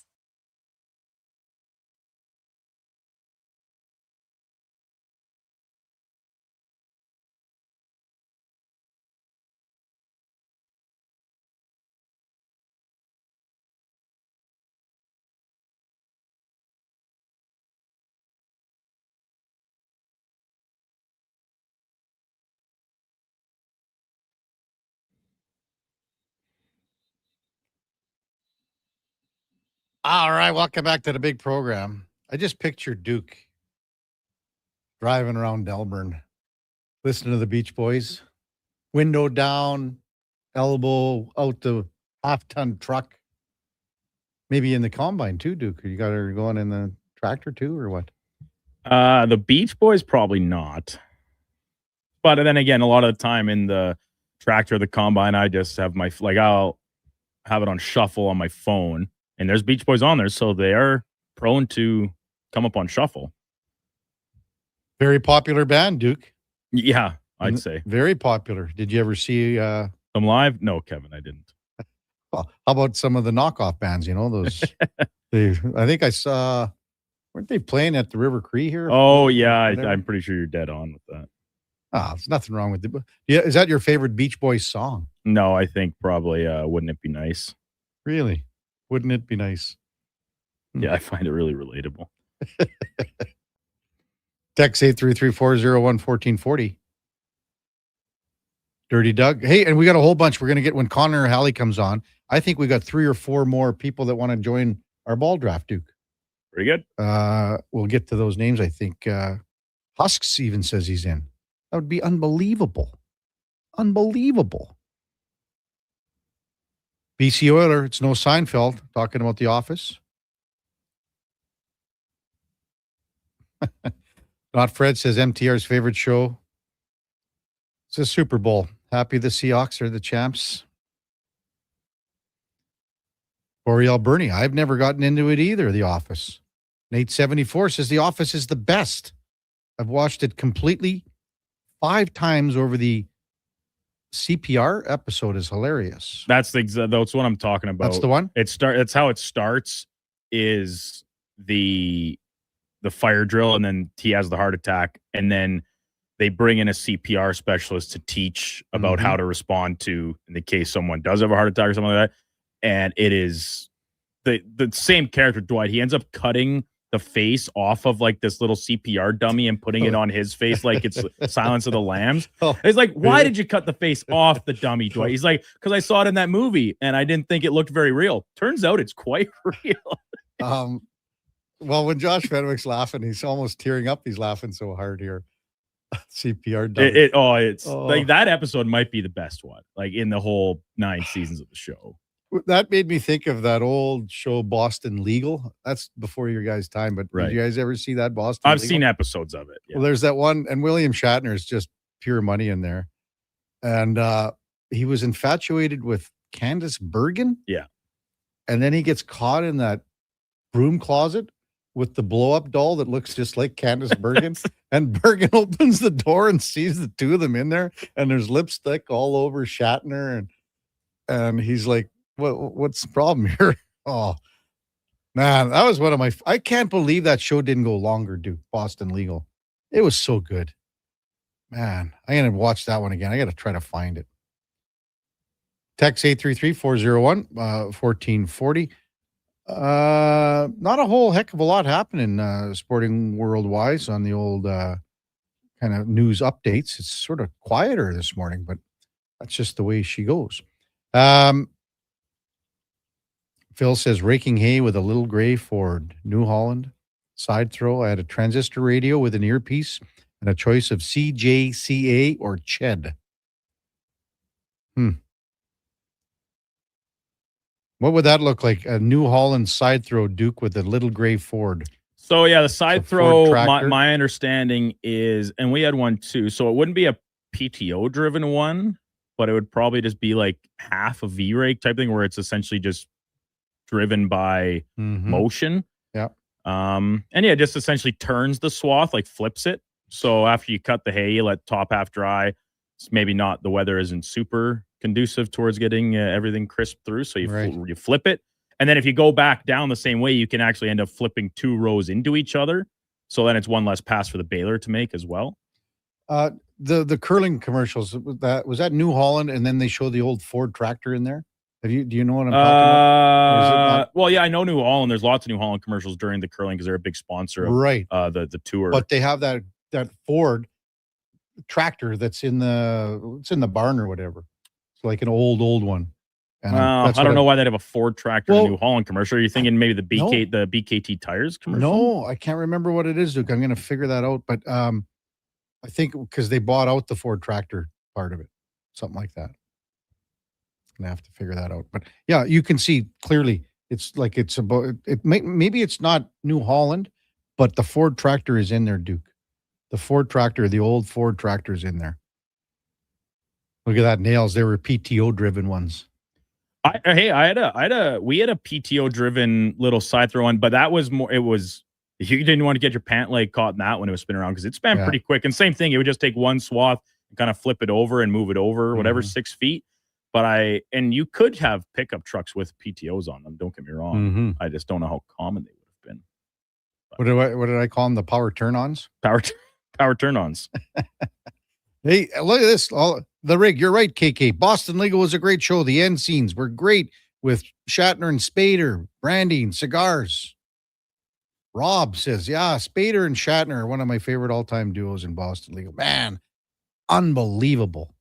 Okay, Travis says New Holland bought Ford, so possible, dude. Oh, okay. So there you go. I'm pretty sure it's a kind of a cream-colored tractor in the commercial because I said the same thing. Why would a Ford tractor be in a New Holland commercial? So, hey, when we come back, we're going to really get you up to date on our baseball draft here at Sports 1440 because we've got 3 or 4 more entries this morning. We should be at about 16 for sure if everyone comes in. So I know if you text in, you say you're looking for information. We're going to talk about it when we come back with the con man, Connor Halley on Sports 1440 AM radio, presented by Sports Select. We're streaming on YouTube, X, Facebook, Instagram, and Twitch. Mr. Rooter kinda speaks French. Je m'appelle Monsieur Rooter. Je suis plombier. Très bien, Mr. Rooter. Your name is Mr. Rooter, and you are in fact a plombier, a plumber. You are an excellent student. Au contraire, mon frère, je suis un excellent étudiant. Also, I'm not here for a French lesson. I'm here because someone clogged up the toilets. Ah, oui, right this way. For a plumber who speaks your language, call Mr. Rooter. At Fountain Tire, the savings come in threes. Up to 25% off select tires, a mail-in rebate of up to $100 off a set of 4 select tires, and $50 off $150 service. We're basically the BLT of savings. Until April 25th. Restrictions apply. Book today. Legacy Heating and Cooling sucks. Yeah, Legacy can now suck your ducts with professional duct cleaning, furnace cleaning, and dryer vent cleaning. Call Legacy. Call Legacy. When you need the filth sucked from your air ducts. Call Legacy. Call Legacy. When you want cleaner air for your family. Call Legacy. Call Legacy. Legacy now offers air duct cleaning. Book in today. Just call Legacy. This is your moment to come on down and play for your chance to win over $300,000 in prizes. But that's not all. Buy more, save more on select major appliances. Up to $1,000 off. Save up to 40% on select mattresses and up to 25% on furniture. Plus, this Saturday, play for up to $1,000 off your purchase. Everyone who plays is a winner. See in store for details. The Brick, saving you more. The WHL playoffs return to Rogers Place. Family fun that's second to none, starting at just $20 a seat. This Friday, your Edmonton Oil Kings square off with the Saskatoon Blades in Game 1 of their first round series. Then on Family Fun Sunday, your Oil Kings turn up the heat for Game 2 versus Saskatoon. Plus, at every home game score, Calmont Kids food combos for $10 or less. Edmonton Oil Kings, Saskatoon Blades. Game 1, Friday night at 7. Game 2, Family Fun Sunday afternoon at 2. Great seats at Rogers Place start at only $20. Save on day-of-game pricing now at oilkings.ca. You wanted local sports on weekends. Saturday mornings at 9, check out the Saturday Sports Setup, where we'll tee up what's happening on the weekend sports scene. Tune in Saturday morning at 9 on Sports 1440. Whoa, I gotta put some money on the game tonight. We hit our monthly budget. Whoa, how did you get in here? I'm you, the responsible you. We're right. We'll play another time. Sounds more like us. If you gamble, use your game sense. Visit GameSenseAB.ca. Every morning, you look in the mirror and see less of yourself. Hair loss can feel like losing a part of who you are. But it doesn't have to be that way. Hi, I'm Dr. Vance Elliott. At Advanced Hair and Skin Surgery, we understand the pain of hair loss. Our advanced hair restoration solutions won't just bring back your hair. They'll help you face the mirror with confidence. Good morning, you sexy beast. Visit drvanceelliott.com today because it's time to be the man you remember.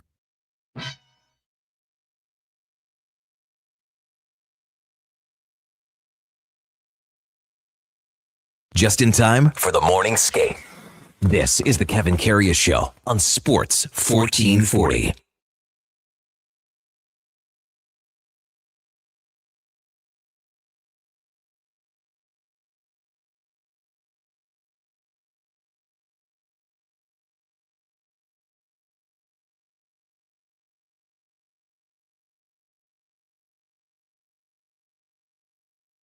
All right, welcome back to the big program. 10:23 in Edmonton. Kevin Carrey, Duke of Delburne with you, along with Josh Fenwick. The Kevin Carrey Show is presented by Sports Select. We talked about the 15 games you can look at today on Sports Select in the NHL. So that is a plethora of picks in the NHL. You can go down to your local lotto spot retailer or check it out on the QR code as well. Check it out at sportselect.com. You got to be 18 plus. Please play responsibly.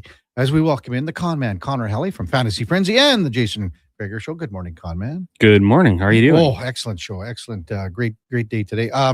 We were really pumping and pushing the Fantasy Frenzy Sports 1440 baseball draft. Yeah. And I think we've got probably 4 or 5 more entries this morning.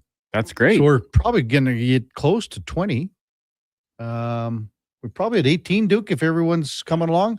Commissioner Duke is like, he's barely been, all he's been doing is typing out info, and you send the email, get it to this $50 at sports1440.ca. So it's Brandon at sports1440.ca. It's an e-transfer, $50. It's a lot of fun. You set your lineup at the beginning of the week, letter buck for the whole week. The one thing that you do have to remember, you need to have 20 innings pitched for the week. If not, then you lose all of your pitching points for that week. So, now you guys had a co-team last year, correct or not? Yeah, in title, in theory. Yeah, I mean Duke pretty much ran the team. We talked a little bit on the draft night for 1 or 2 selections. I think 2 might be high. Might have been the first pick that we had, and then Duke kind of took over from there, and I just kind of nod along. His ball knowledge is greater than mine. No. Do you remember what pick you had last year? I think we were first, yeah. And you took, was it Ohtani?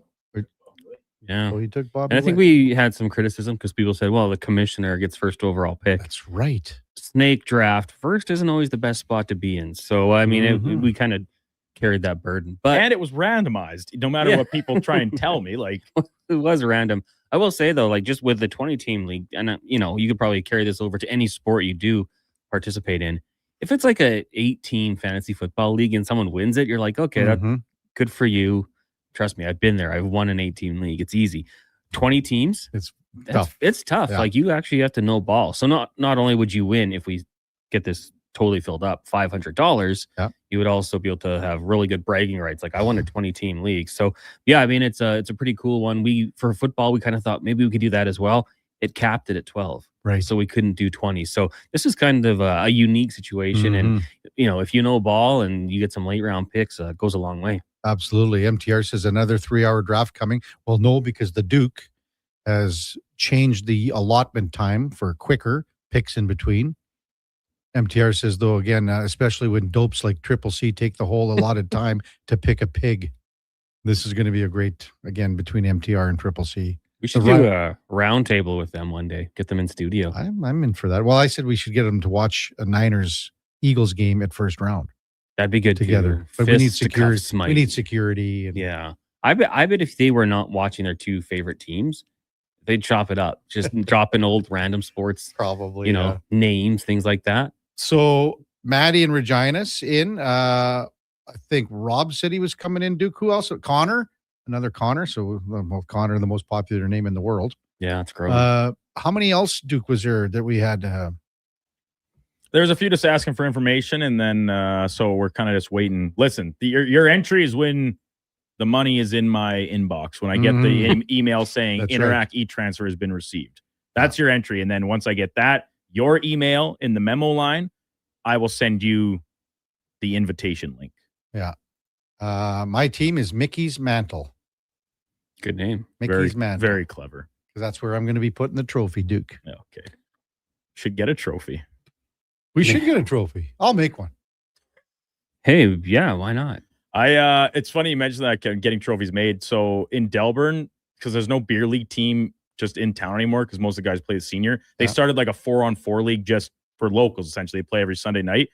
The same guy that made your cutting or your charcuterie board that I got you, he fabbed up a trophy for this little in-house league that they set up that got given out this past Sunday night. Excuse me. It's pretty bad. It had like an old retro skate on the top of it, like a big leather boot. On top of like this nice little wood base he made. So you got something like that put together. I got something. With your own baseball glove from when you were like those little one that's essentially the size of your palm when you were starting to play. Well, I built a trophy for our manager of the year in the ERL. Oh, really? Yeah. I had some leftover marble and whip something up. I found an old baseball guy on the top. Oh, I mean, maybe there's like a title sponsor of this league that wants to get in on it, Text in. Yeah. We think about that. You want to be the sponsor of the Fantasy Frenzy Sports 1440 Major League Baseball draft because your business gets named all the time. That's it. How about a couple $100, get some beer and pizza for the guys. Yeah. I mean, hey, there's opportunity here. Sure there is. Advertising works. Absolutely it does, especially here on Sports 1440. Yeah. King of Fort Dasty says, Karius comes out with his rules after I committed. Must pitch 20 innings. Well, that was the rules last year. Yeah, that was just the rules, King. Sasha says, I'd love to join. There's another Duke. We're going to get to 20 by the end of the day for sure. Oh, absolutely. And then I the think draft, we had like 21 last year because Donovan was going to get in. Because you had to get, and then, had to axe So the him. draft's tomorrow night. So all you got to do is be by your computer and take Yeah, it's quite easy. You just, and then, you could speed things up in the process by, as it's coming towards, you have 3 or 4 names you like. And I'd like to get Blair in, Duke. Okay, your buddy Blair. That's not my buddy. That's your buddy. He's the one. He ain't my buddy. He hates Fantasy Frenzy. Yeah. That's why he says he takes his nap every day. Yeah. That's his. I always said, like, you're lost, buddy. Like, yeah, you're missing the hard hitting analysis that we provide on real Fantasy talk Frenzy. on Fantasy Frenzy. Yeah, the sports thing. The Detroit Tigers signing Kevin McGonigal. He's out there. Okay, so for our listeners, he's one of the top prospects, shortstop. They just signed him officially about 10 minutes ago. So I don't know if it's not much of a surprise, but there you go. Well, Con man, how was your day yesterday? What's on your mind? What do you got cooking NFL wise? Anything? Didn't really check too much. No, it's that slower. Like it's just like a week or two before. It's kind of in the lull right now. Like you've got pro days going on, which aren't the most exciting. I feel like you can't put too much stock into pro days when they're all just working in their comfortable places. Notre Dame, though, Jeremiah Love will be taking some reps today for fantasy purposes as a running back. I mean, landing spot matters, but this guy probably has the talent to be a top 5, top 4 pick potentially. We know the D value of the running back, so maybe he slides. But For him, some guys to watch there. Where do you Texas. think he goes? Where do you think Love goes? My worst fear was KC, but then they signed Kenneth Walker. Fair. So I think maybe the Saints potentially at 8 would be a good spot. Maybe you pair him up with Alvin Kamara. Then again, they went out and got ETN. So maybe. Oh, sorry, Achan. Achan. That's the new pronunciation, right? If they want me to pronounce, I'm going to try to get it right. But old habits die hard. So maybe it's not the Saints. Maybe there is a little bit of a slider. Maybe a team kind of makes a push to get back into that earlier round and try to grab them. The running back position to me is just, it's so hit or miss. And, is it worth it?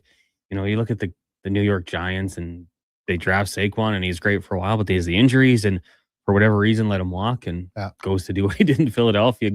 Probably the reason they won a Super Bowl. So I don't know how high he goes, but wherever he does go for fantasy purposes, I'd be looking to draft him. Mm-hmm. What'd you think of JSN? 168 mil? Deserved. I love it. I think Schneider is such a good GM over there in Seattle, and get him signed as soon as he's eligible, because the next contract, whoever it's going to be, is going to surpass him. And then there's, you sign them earlier, you're going to save $1 to $2 to $3 million automatically versus waiting for that next guy to sign. So I like it. Duke had it in or out, I think, yesterday, Puka. So Puka's going to go higher than that. That's what Duke feels. I thought it's going to be about the same. It might be slightly higher. I mean, it's tough, I guess, to negotiate when JSN had the season that he did, but Puka wasn't that far off. And he's going to want to get paid. It's going to be, I would say, like, that's the starting point. Then again, I thought that would probably be the starting point for Parsons with the Green Bay Packers, with the Dallas Cowboys, and they opted to trade him. Not saying that's going to happen with Puka, but yeah, you would think so, that there'd be a slight raise. Maybe it's, half a mil, keep everyone happy. Mark Levers from First Round just texted in. I'm in to sponsor the league, he said. There we go. That's how quick it happens here. That's how quick it happens. The first round, fantasy frenzy. Yeah. MLB draft. Or league sponsor. League, yeah. I don't know. We have to figure out what the sponsorship is. Yeah. Now we got to get our sales team involved. It gets complicated. It does, yeah. Well, I mean, we're going to be talking about it. You guys will be talking about it pretty well every day. Yeah. We had, I think it was Mondo Electrical back in the day, did one of our playoff pools. Yeah. Hey, it works. I even gave him a free plug right there. There you go. Yeah. It lingers. But yeah, that's awesome. And shout out First Round. The Rig says, I think the way my season went last year, I was a sponsor. Donations. So Sasha's in already right now. So that would be how many, Duke? Sasha just sent we got one more $50 transfer. Wow. They're out there. What does that mean? I'll tell you what, if this guy gets in. The people have the information, but I still haven't. The only person currently waiting in my queue. Okay, I just got John's. So now John and Rig will look like they're going to be teams 14 and 15 officially. All right.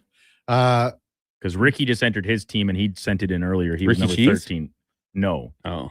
I wish this texter would come into the draft. Domenico Russamano, he wants to sponsor beer and pizza for his real estate company. Like, this is unbelievable. What was the beer and pizza for, though? Well, I just brought it up. I thought we could have beer and pizza. Yeah, beer and pizza at Kevin Carrey's house. You guys can come by. I won't tell you when or when. But. Live draft at Kevin's? Yeah. I think this Blair dude, yeah, sure. I think this Blair guy should come in the draft, but I don't know if his knowledge of sports is high enough. There's a show that could help him. Yeah. Fantasy Frenzy. Come on now. We might get a baseball guest on. Yeah. How about that? And we have to talk sports. Connor Halley with us in the Sports 1440 studios. I was just kind of looking at some other headlines across the NFL, Con, man. Yeah. About the Pittsburgh Steelers. And again, they're waiting on Aaron Rodgers. Yeah. Michael Pittman came out yesterday, or maybe it was even today. I think it was yesterday, actually, just saying that he would love to work with Aaron Rodgers and love to work with DK Metcalf as far as a 1-2 punch goes, as the receiving core goes in Pittsburgh. What's the fallback plan here? I don't know. Currently, it has to be Aaron Rodgers. Yeah. To me, I mean, I don't know what you thought about Aaron Rodgers' game last year. 24 touchdown passes, just the 7 interceptions. So you kind of like to see that. He's not 2015 Aaron Rodgers, but I still think he's better than a good chunk of these younger quarterbacks in the league. And where else would he go? Yeah. I'm trying to think of a potential landing spot for him. I got nothing. So to me, this is just like, it's going to get done. Maybe waiting to see who else they bring in free agency, see what they can pay him essentially after they get their class signed. But I think it's pretty easy for this one to happen. And, there's the connection there with head coach McCarthy, and going back to his time in Green Bay. So I don't know. To me, it just seems like lock it in. How much do you think was McCarthy being hired to get Rogers and the two of them together? And if McCarthy wasn't there, would Rogers lean towards retirement? I don't think so. Yeah. Like, I don't think the hire hurts by any means. And I don't know. I think that McCarthy's just kind of a stable coach, like brings some stability. Yeah. I don't think he's going to have the run that Tomlin or Cower or Noel had. I feel like it'll be a little bit of a shorter thing before they find the heir apparent. But yeah, I mean, it certainly doesn't hurt to have that familiarity. But yeah, I think he's just kind of a stable coach. Like he's safe. I don't know if he takes him to the next level though. There's so many ways to look at it. And I just wish Rogers would say, let's just do it here already. Mm-hmm. I mean, what are we waiting for? I have no idea. And he's going to announce it on McAfee show probably, right? Probably. I mean, the thing is too, like he probably could have a clause or talk to management and say, hey, I don't want to do OTAs. Like I'm 40, whatever is he, 42, 43. Like I don't need these things anymore. I know how to prepare my body. I know I can run the offense. You don't need to worry about that. Let's just get this deal done and I'll be there for cramp. But I think that might be what, is maybe a holdup. Like I'm going to sign. Mm-hmm. Just don't want to do it right now. And he does what he wants. We've learned that about Aaron Rodgers. And as long as he's there on Sundays, it's going to be pretty good, I think.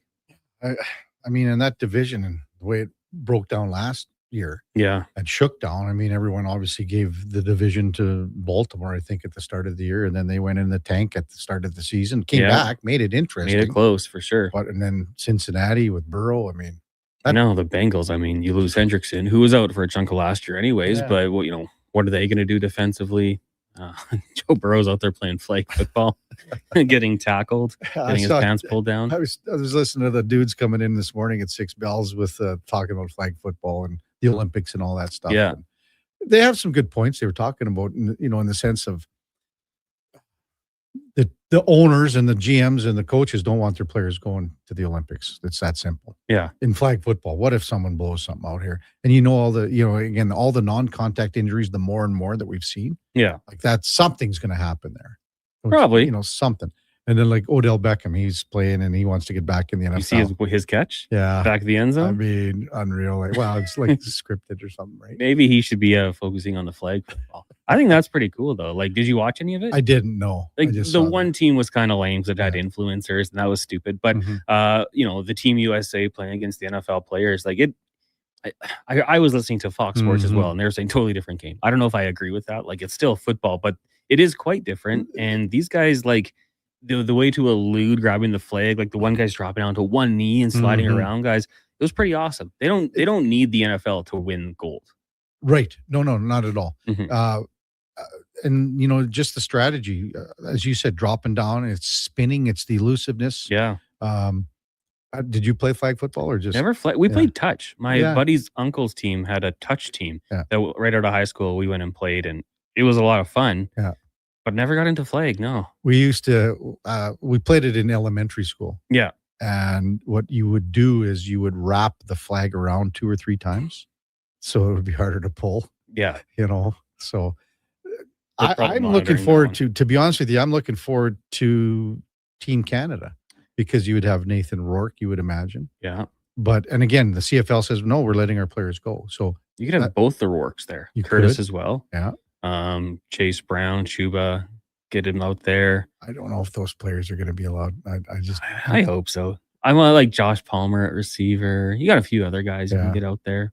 That's going to be the interesting makeup, and there's so much time between then and now, in the sense of, is your team really going to want your players to go? Yeah. This is the NHL all over again, but different. What's it going to cost? Is there going to be insurance policies put in? Well, I mean, the other thing too, like the CFL is continuing, right? So you would miss. Maybe somehow there's a bye week for a couple of teams at that point. You're not missing as much. I don't know. I wonder if the CFL would consider like starting 2 weeks earlier. I don't know. And then just say, hey, they have enough it's problems weird, competing but with the NHL right now. Yeah. I mean, no one, like in June, they're toast. Yeah. CFL. So I don't know. I think having them at the Olympics might be a good way to grow some of the brand and grow the game. For NFL players, I mean, if you made it through without injury, pretty much set up to roll into training camp. You'll be in great shape. So, hey, good stuff. And again, like Husks is in. Like these guys have sent payment. We're gonna have 20 teams, Duke. Yeah, I think we might be full. Yeah. Because I've got 3 invites out that just haven't registered yet. Currently, we're at 14 in confirmed. Like in the league. Pillman sent you money? says he sent it to Connor, so we'll have to get that figured free out. money. And Aaron says he sent it, so we'll kind of chalk Aaron in here, just waiting to actually receive it. But yeah, I think we might be rounded out. Oh, good stuff. Very close to it. What's coming up? You got Struddy on today? Struddy's on today. Right off the hop, I gave Struddy a little juice. Oh, how come? Well, he sent a post out. He said, spots for my D-man camp are opening up. Da. He goes on, and so I texted him personally. This was on social, and I texted him. I said, Struddy, when's your D-man camp? And he goes, oh, April 18th and 19th. Like, it's just like when you know you're juicing the guy, and I'm not sure if he knows it, and it's Struddy, so it just makes me smile, makes you feel good. What's coming up today? Struddy and who else? Struddy, Dave McCarthy, Spec, DVD, TR, hopefully. TR, yeah, where's he now? He was in Nunavut on last Thursday. I texted him to see if he could join. He said, I just want to go dog sledding. Oh, yeah. He lives quite the life. We know that. Yeah. Well, I laughed with that commercial with him and McDavid, right? The mullet. The mullet. Yeah. The mullet. Mullet over. Yeah, mullet over. Thanks, Conman, as always, for coming on Tuesday. And hey, we're going to be jam-packed for the draft tomorrow. The first round fantasy frenzy baseball. First round, we got to get this straightened out with levers. I don't know. We'll make it happen. Yeah. We'll get Gregor in the loop and Steve and make it happen. Yeah. Plus, for like a place like first round, again, we're looking at this. We're talking about it for 5 months. Maybe we got to do some watch parties down there. Oh, go watch the Jays on a Friday night or something. Afternoon game. Well, you could go. Duke could go. Josh could show up later. Yeah, sure. I'm busy. You could slide out for an hour. And McKenzie could slide in, maybe. Yeah, we could make it work. Good stuff, Conman. Thank you. Have a great shows, and have a great day. You as well. Connor Halley, Fantasy Frenzy, and then the Jason Gregor Show from 2 till 6 right here on Sports 1440. When we come back, we'll wrap things up on the Kevin Carrey Show with the Duke of Delburne, Josh Fenwick on Sports 1440 AM radio, presented by Sports Select. We're streaming on YouTube, X, Facebook, Instagram, and Twitch. Getting in on the sports action you want is as easy as playing at sportselect.com. Simply make your picks online, generate your QR code, and lock in your bet at your local Lotto Spot retailer. Then sit back, watch the game, grip your chair, and high-five anyone nearby. Every bet is 100% legal with the chance of winning cash in hand. Sports Select. When you're ready to play, bet on the original. Must be 18 plus to play. Play responsibly. At Fountain Tire, the savings come in threes. Up to 25% off select tires, a mail-in rebate of up to $100 off a set of 4 select tires, and $50 off a $150 service. We're basically the BLT of savings. Until April 25th. Restrictions apply. Book today. Who's that working on the underground utilities over there? All-Star Construction, that's who. What about the street lighting? Yep, All-Star Construction. And the directional drilling, hydrovacking, neighborhood renewal, and telecommunication work? Yep. Since 2009, All-Star Construction has been doing all that and more, shaping and building Edmonton communities for land developers all around Edmonton. That's what All-Star Construction is all about. You wanted local sports on weekends. Saturday mornings at 9, check out the Saturday Sports Setup, where we'll tee up what's happening on the weekend sports scene. Tune in Saturday morning at 9 on Sports 1440. River Cree is the place for all your favorite sports. River Cree Resort and Casino, featuring UFC action and boxing live on the big screens at Tap 25, the MVP of sports bars, and in the center bar. Plus, catch all the biggest games, every goal, every slam dunk. River Cree is also home to the Twin Rinks, where rec hockey and community teams come to play. Public skating available. Details at rivercreeresort.com. River Cree Resort and Casino. Excitement. Bet on it. Every morning, you look in the mirror and see less of yourself. Hair loss can feel like losing a part of who you are. but it doesn't have to be that way. Hi, I'm Dr. Vance Elliott. At Advanced Hair and Skin Surgery, we understand the pain of hair loss. Our advanced hair restoration solutions won't just bring back your hair, they'll help you face the mirror with confidence. Good morning, you sexy beast. Visit drvanceelliott.com today because it's time to be the man you remember. Ah, yes, Alberta in March. Green beer and slushy roads. Where the only thing worse than the roads is trusting them.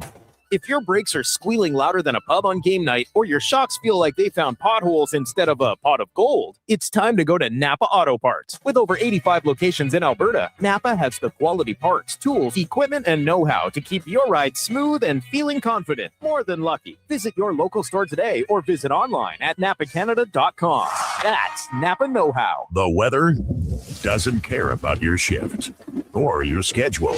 Carhartt Rain Defender sweatshirts let you battle back against the ever-changing elements. Carhartt's durable, water-repellent technology lets light rain beat up and roll right off. Layer up and stay on the job longer without getting drenched. Get your Carhartt Rain Defender sweatshirts at all 3 of our Edmonton job site workwear locations. Job site, workwear, tough different jobs. Without the city.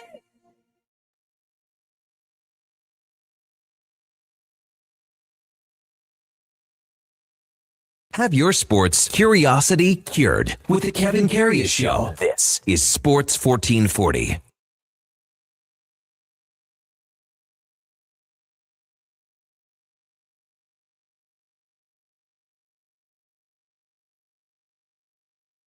All right, welcome back to the big program, 1048 in Edmonton. We'll preview tonight's Oilers and Utah game a bit more with the Puck Report, brought to you by Fountain Tire. And at Fountain Tire, we focus on one thing, and it is your vehicle. Plus, we got the digital vehicle report as well. We don't just tell you what your car needs, your vehicle, your truck, whatever it is. We show you. Book your appointment at fountaintire.com today. It is Oilers and the Utah Mammoth tonight.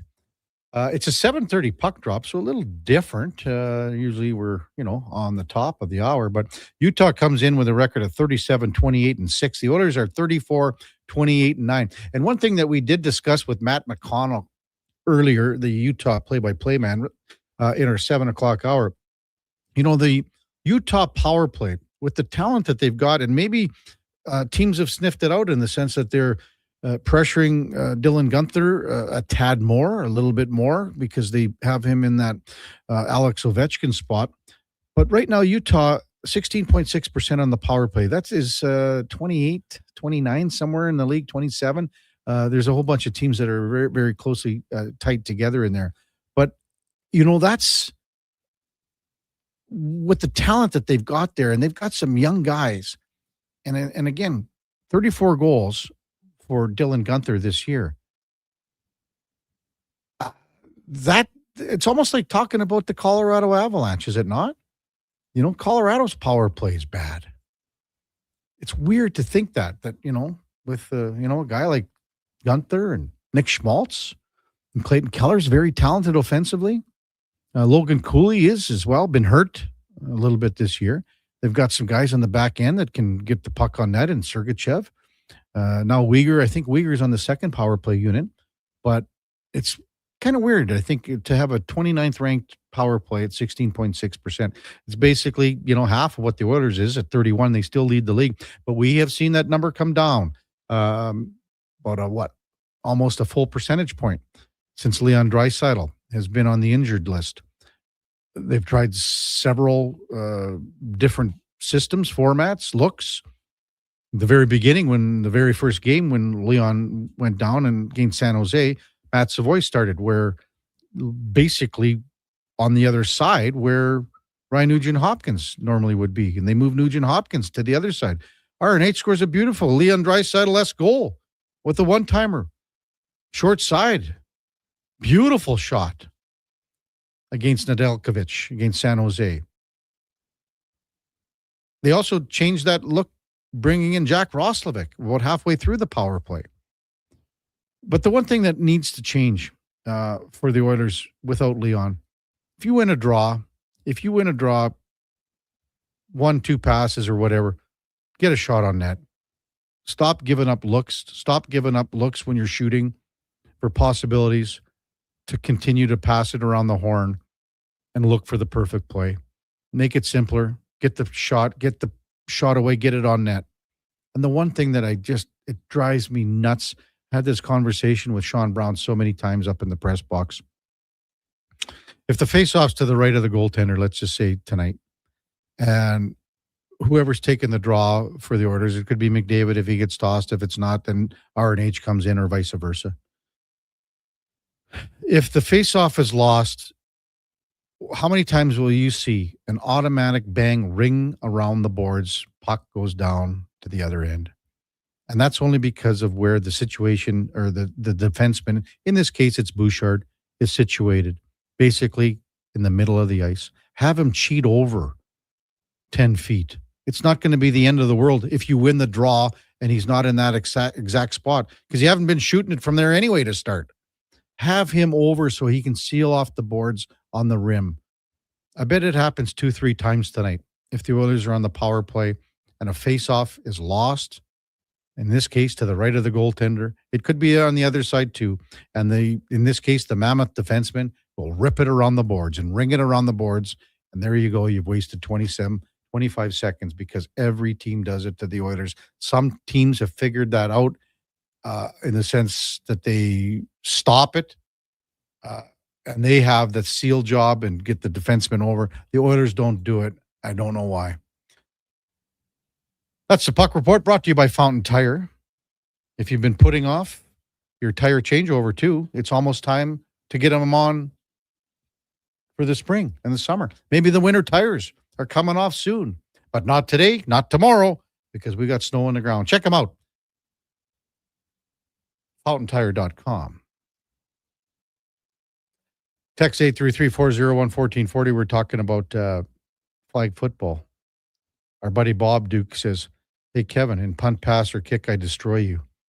On 101 O-line, D-line, no chance ever. I beat you as a receiver or defender as well." Oh, yeah. It's very confident. Duke is just so busy right now, folks, getting the amount of requests for our first round fantasy frenzy baseball draft. It's going to be locked up, 20 people. We're going to talk about that tomorrow. We're going to look at getting a guest on Duke. Vlad Sedler. He lives in LA. FTN Fantasy is his website. Vlad Sedler. Maybe at 8. It's pretty early for him. I was just trying to think of what time Duke's not even paying attention anymore. Why can't he come on Fantasy Frenzy? Oh, you want him for I thought you wanted him. Oh, sure. I'll get him on Fantasy Frenzy then. Just a suggestion. Oh, absolutely. Vern will do it. Vlad, I mean. Vlad Sedler. I'll line it up for you, Duke. How's that sound? Sounds great. Okay. Hey, thanks for all the great input today. Man, oh man, was jacked. We had so many texts in reaction with Frank Seravalli and our conversation earlier in the show. It's always good to have opposing views. As I said, Frank's got a lot of ammo in the chamber. He's got a lot of bullets. He's got a lot of things that he has access to that I don't. Other people don't, for sure. Coming up at the top of the hour, it is Fantasy Frenzy with the former Raw Ship T-Bird, Connor Alley, and the Duke of Delburne. Also at 12 o'clock, it's the Lowdown with Low Tide. 2 till 6, Jason Greger drives us home with the Jason Greger Show. We got our pregame show with Andrew Walker, Landon Ferraro, Donnie P.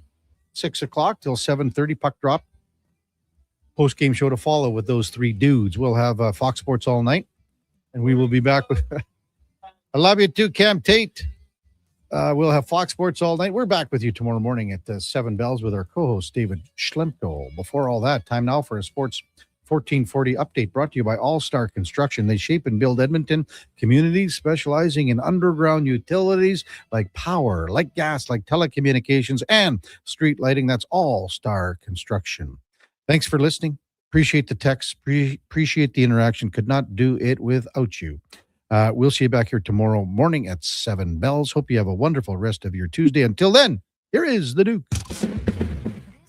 Sports 1440 update.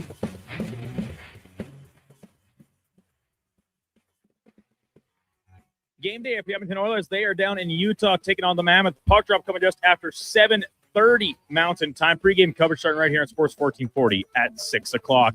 14 other games around the rest of the NHL, including the Bruins hosting the Maple Leafs. Hurricanes are in Montreal. Senators up against the Red Wings. Kraken taking on the Panthers. Jackets play the Flyers. Avalanche face the Penguins.